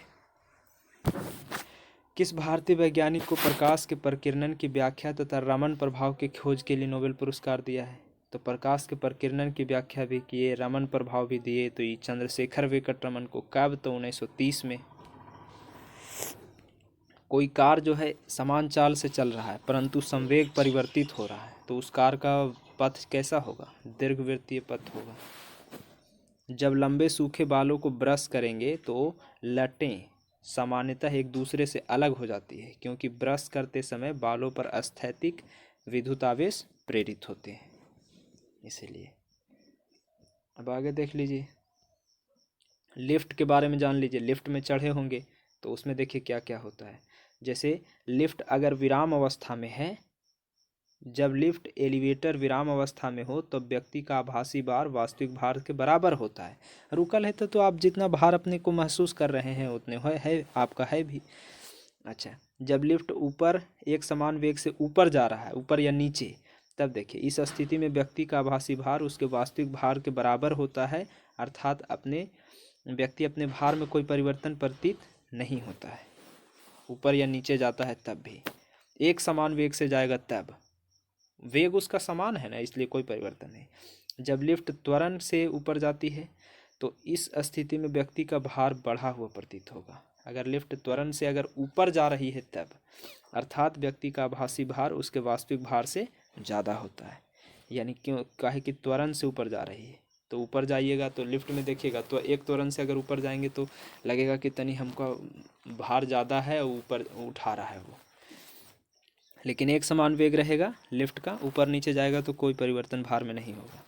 हाँ, जब लिफ्ट एक ही त्वरण से अब नीचे आ रही है तो ऐसी स्थिति में व्यक्ति का आभासी भार घटा हुआ प्रतीत होगा और व्यक्ति को आभासी भार व्यक्ति के वास्तविक भार से कम लग रहा होता है। लिफ्ट नीचे उतरता है एक त्वरण से तो देखिए उसमें लगेगा कि आपका वजन कम है। यदि लिफ्ट का डोरी ही टूट जाए तो इस स्थिति में व्यक्ति का स्वतंत्र वस्तु की भांति वो नीचे गिरेगा, जिसमें व्यक्ति का आभासी भार शून्य हो जाएगा। अब डोरी टूट गया, लिफ्ट चलते चलते आप एकदम नीचे गिर रहे हैं तो कोची है, उसमें आभासी भार आपका शून्य हो जाएगा, अर्थात व्यक्ति को भारहीनता का अनुभव होगा। अब एक बार देखिए, यदि लिफ्ट नीचे उतरते समय लिफ्ट का त्वरण गुरुत्वीय त्वरण से ज़्यादा हो जाए, लिफ्ट का जो त्वरण बना हुआ था वो जी के मान से ज़्यादा हो गया, तो आप जाके डायरेक्ट ऊपर छत पे सट जाइएगा, ऊपर वाला में, लिफ्ट के ऊपर वाला भाग से। देखिए इस स्थिति में व्यक्ति का आभासी बल व्यक्ति के ऊपर की ओर लगेगा, जिससे वह लिफ्ट के फर्श से उठ करके लिफ्ट के छत से जा लगेगा। सोच लीजिए यही था लिफ्ट का 6 ठो मतलब स्थितियाँ। अब हम लोग देखेंगे प्रमुख यंत्र और सिद्धांत कि कौन यंत्र कौन सिद्धांत पर। जैसे भाप के इंजन है तो ऊष्मागतिकी के सिद्धांत पे काम करेगा, विद्युत जनरेटर है तो विद्युत चुम्बकीय प्रेरण पे काम करेगा, रॉकेट प्रक्षेपण ये न्यूटन की गति पे काम करेगा, रेडियो और दूरदर्शन ये विद्युत चुम्बकीय संचरण विद्युत चुम्बकीय तरंग पे काम करेगा, वायुयान तो ये बर्नौली के तरंग गति विज्ञान सिद्धांत पे काम करेगा, सोनार तो ये सोनार पराश्रव्य तरंगों का मतलब परावर्तन पे काम करेगा, प्रकाशिक तंतु तो ये प्रकाश के पूर्णांतरिक परावर्तन पे काम करेगा, इलेक्ट्रॉन माइक्रोस्कोप तो इलेक्ट्रॉन की तरंग प्रकृति पे काम करेगा, फोटो सेल तो ये प्रकाश वैद्युत सेल सिद्धांत पे काम करता है, नाभिकीय रिएक्टर तो नियंत्रित नाभिकीय विखंडन पे काम करता है। अब यहाँ एक देख लीजिए कि कृत्रिम बुद्धिमत्ता और रोबोटिक्स केंद्र बेंगलुरु में तथा robotics society of India Bharat में रोबोटिक्स का एक संस्थान है, प्रमुख संस्थान है रोबोटिक्स सोसाइटी ऑफ इंडिया। लेकिन कृत्रिम बुद्धिमत्ता और रोबोटिक्स केंद्र है कहाँ, तो बेंगलुरु में है। और रोबोटिक्स सोसाइटी ऑफ इंडिया ये रोबोट का एगो प्रमुख संस्थान है। अब यहाँ देख लीजिए भौतिक विज्ञान और रसायन विज्ञान से संबंधित कुछ महत्वपूर्ण अनुसंधान संस्थान है कि कौन अनुसंधान संस्थान कहाँ है, पेट्रोलियम वाला कहाँ है, ईंधन वाला कहाँ है, रासायनिक प्रयोगशाला कहाँ है, ये सब देखेंगे। तो पहला देखिए राष्ट्रीय भौतिक प्रयोगशाला कहाँ है, तो नई दिल्ली में, ये दिल्ली राज्य में है। राज्य तो आप खुद देख लीजिएगा, जगहिया के हिसाब से आप समझ लीजिए कि कौन कौन राज्य कहाँ है, ये जगह को देखते हुए। तो अब देखिए भौतिक प्रयोगशाला कहाँ है, नई दिल्ली में है। और बड़ा कर लें, लीजिए अब देखिए भौतिक प्रयोगशाला नई दिल्ली में, तकनीकी अनुसंधान संस्थान लखनऊ में, लखनऊ कहाँ है, तो यूपी में है। भारतीय सर्वेक्षण विभाग कहाँ है, तो सर्वेक्षण विभाग देहरादून में है, देहरादून उत्तराखंड में। भारतीय पेट्रोलियम संस्थान कहाँ है, तो ये देहरादून में, ये भी उत्तराखंड में। भारतीय मौसम विज्ञान अनुसंधान संस्थान कहाँ है, नई दिल्ली में। फिर भारतीय राष्ट्रीय राजमार्ग प्राधिकरण कहाँ है, नई दिल्ली में, राजमार्ग वाला। ईंधन अनुसंधान कहाँ है, जादूगोड़ा, और जादूगोड़ा झारखंड में है। धातु विज्ञान प्रयोगशाला कहाँ है, तो जमशेदपुर में है, झारखंड में। Tata institute of fundamental research कहाँ है, मुंबई में, तो ये महाराष्ट्र हो जाएगा। Indian institute of geo magnetism कहाँ है, तो ये मुंबई में है, ये भी यहाँ हो जाएगा। इंडियन सिक्योरिटी प्रेस कहाँ है, तो ये नासिक में है, महाराष्ट्र हो जाएगा। रासायनिक प्रयोगशाला कहाँ है, पुणे में है, महाराष्ट्र हो जाएगा। मौसम भारतीय उष्ण मौसम विज्ञान संस्थान कहाँ है, तो ये पुणे में है, महाराष्ट्र हो जाएगा। उष्ण मौसम विज्ञान संस्थान। भारतीय मौसम वेधशाला कहाँ है, तो पुणे में। फिर भाभा परमाणु अनुसंधान तो ट्राम्बे में। यांत्रिकी इंजीनियरिंग अनुसंधान संस्थान तो दुर्गापुर में, याद रखिएगा। केंद्रीय यांत्रिकी इंजीनियरिंग अनुसंधान संस्थान दुर्गापुर कहाँ है, तो बंगाल में। केंद्रीय विद्युत रासायनिक अनुसंधान संस्थान तो कराईकोडी में, यानी तमिलनाडु में, केंद्रीय विद्युत रासायनिक अनुसंधान संस्थान। केंद्रीय नमक अनुसंधान, नमक और समुद्री रसायन अनुसंधान संस्थान भावनगर में, गुजरात में। केंद्रीय नमक एवं समुद्री अनुसंधान, समुद्री रसायन अनुसंधान संस्थान भावनगर, गुजरात में। भारतीय इलेक्ट्रॉनिक्स लिमिटेड कहाँ है, बेंगलुरु में, यानी कर्नाटक में। राष्ट्रीय वैमानिकी प्रयोगशाला कहाँ है, बेंगलुरु में, यानी कर्नाटक में। रमन अनुसंधान संस्थान तो ये भी बेंगलुरु कर्नाटक में। ये समुद्री विज्ञान संस्थान पणजी, गोवा में। लेकिन यही नमक या समुद्री रसायन कह देगा, खाली समुद्र विज्ञान कहेगा तो गोवा, लेकिन समुद्री रसायन या नमक कह देगा तो गुजरात, भावनगर। वैमानिकी भी बेंगलोर है और अनुसंधान रमन अनुसंधान भी बेंगलोर में है। अब ये देख लीजिए कि ऊर्जा रूपांतरण। अब जैसे हम हीटर ले ले हैं, कोई युक्ति ले ले हैं, कोई मशीन, तो विद्युत हीटर कोची करता है, तो विद्युत ऊर्जा को ऊष्मा ऊर्जा में बदलता है। लाउड स्पीकर ले ले हैं तो ये विद्युत ऊर्जा को ध्वनि ऊर्जा में बदलेगा। डायनमो तो यांत्रिक ऊर्जा को विद्युत ऊर्जा में। कार में बैटरी है तो रासायनिक ऊर्जा को विद्युत ऊर्जा में। फेंका गया पत्थर की ऊर्जा है तो पेशीय गए ऊर्जा को गतिज ऊर्जा में। हाथ में लिए तो पेशीय ऊर्जा लगा और उसको फिर फेंकें, हाथ में जोड़ लगा के फेंके तो पेशीय ऊर्जा से गतिज ऊर्जा में हो गया। वाष्प इंजन तो ऊष्मीय ऊर्जा को गतिज ऊर्जा में। जलता हुआ कोयला तो रासायनिक ऊर्जा को ऊष्मीय ऊर्जा में। विद्युत सेल रासायनिक ऊर्जा को विद्युत ऊर्जा में। विद्युत अपघटन में क्या होता है, विद्युत ऊर्जा को रासायनिक ऊर्जा में। विद्युत बल्ब देखिए तो बल्ब विद्युत ऊर्जा को ऊष्मीय ऊर्जा में। बिजली का पंखा विद्युत ऊर्जा को यांत्रिक ऊर्जा में। टरबाइन से यांत्रिक ऊर्जा को विद्युत ऊर्जा में। पवन चक्की से यांत्रिक ऊर्जा को विद्युत ऊर्जा में। पवन चक्की चलता है जब वो घूम रहा होता है, यांत्रिक ऊर्जा है, उससे विद्युत ऊर्जा में। टरबाइन में भी वही है। विद्युत चुंबक तो विद्युत ऊर्जा को चुंबकीय ऊर्जा में। परमाणु बम रासायनिक ऊर्जा को नाभिकीय ऊर्जा में। माइक्रोफोन तो विद्युत ऊर्जा से ध्वनि ऊर्जा में बदलता है, यानी माइक्रोफोन लाउड स्पीकर का उल्टा हो गया। ध्वनि सितार हो गया तो यांत्रिक ऊर्जा को ध्वनि ऊर्जा में। मोमबत्ती तो मोमबत्ती रासायन वाला जलाते हैं और उससे ऊष्मा ऊर्जा या प्रकाश ऊर्जा निकलता है। विद्युत जनित्र तो यांत्रिक ऊर्जा था और उसको विद्युत ऊर्जा में बदल रहे हैं। अब देख लीजिए, वायुमंडलीय दाब को मापने के लिए स्वतः ग्राफ पर चित्रित करने वाला एक यंत्र है बैरोग्राफ, जो मतलब वायुमंडलीय दाब को मापता है। इसी के साथ आपका पूरा एनसीईआरटी का ये फिजिक्स का पूरा सीरीज महेश वर्णवाल वाला ख़त्म हुआ। वीडियो अच्छा लगा हो तो चैनल को सब्सक्राइब कर लीजिएगा। आगे किसी बुक का अगर वीडियो डालेंगे तो उसका नोटिफिकेशन आपके पास चला जाएगा। ठीक है, धन्यवाद।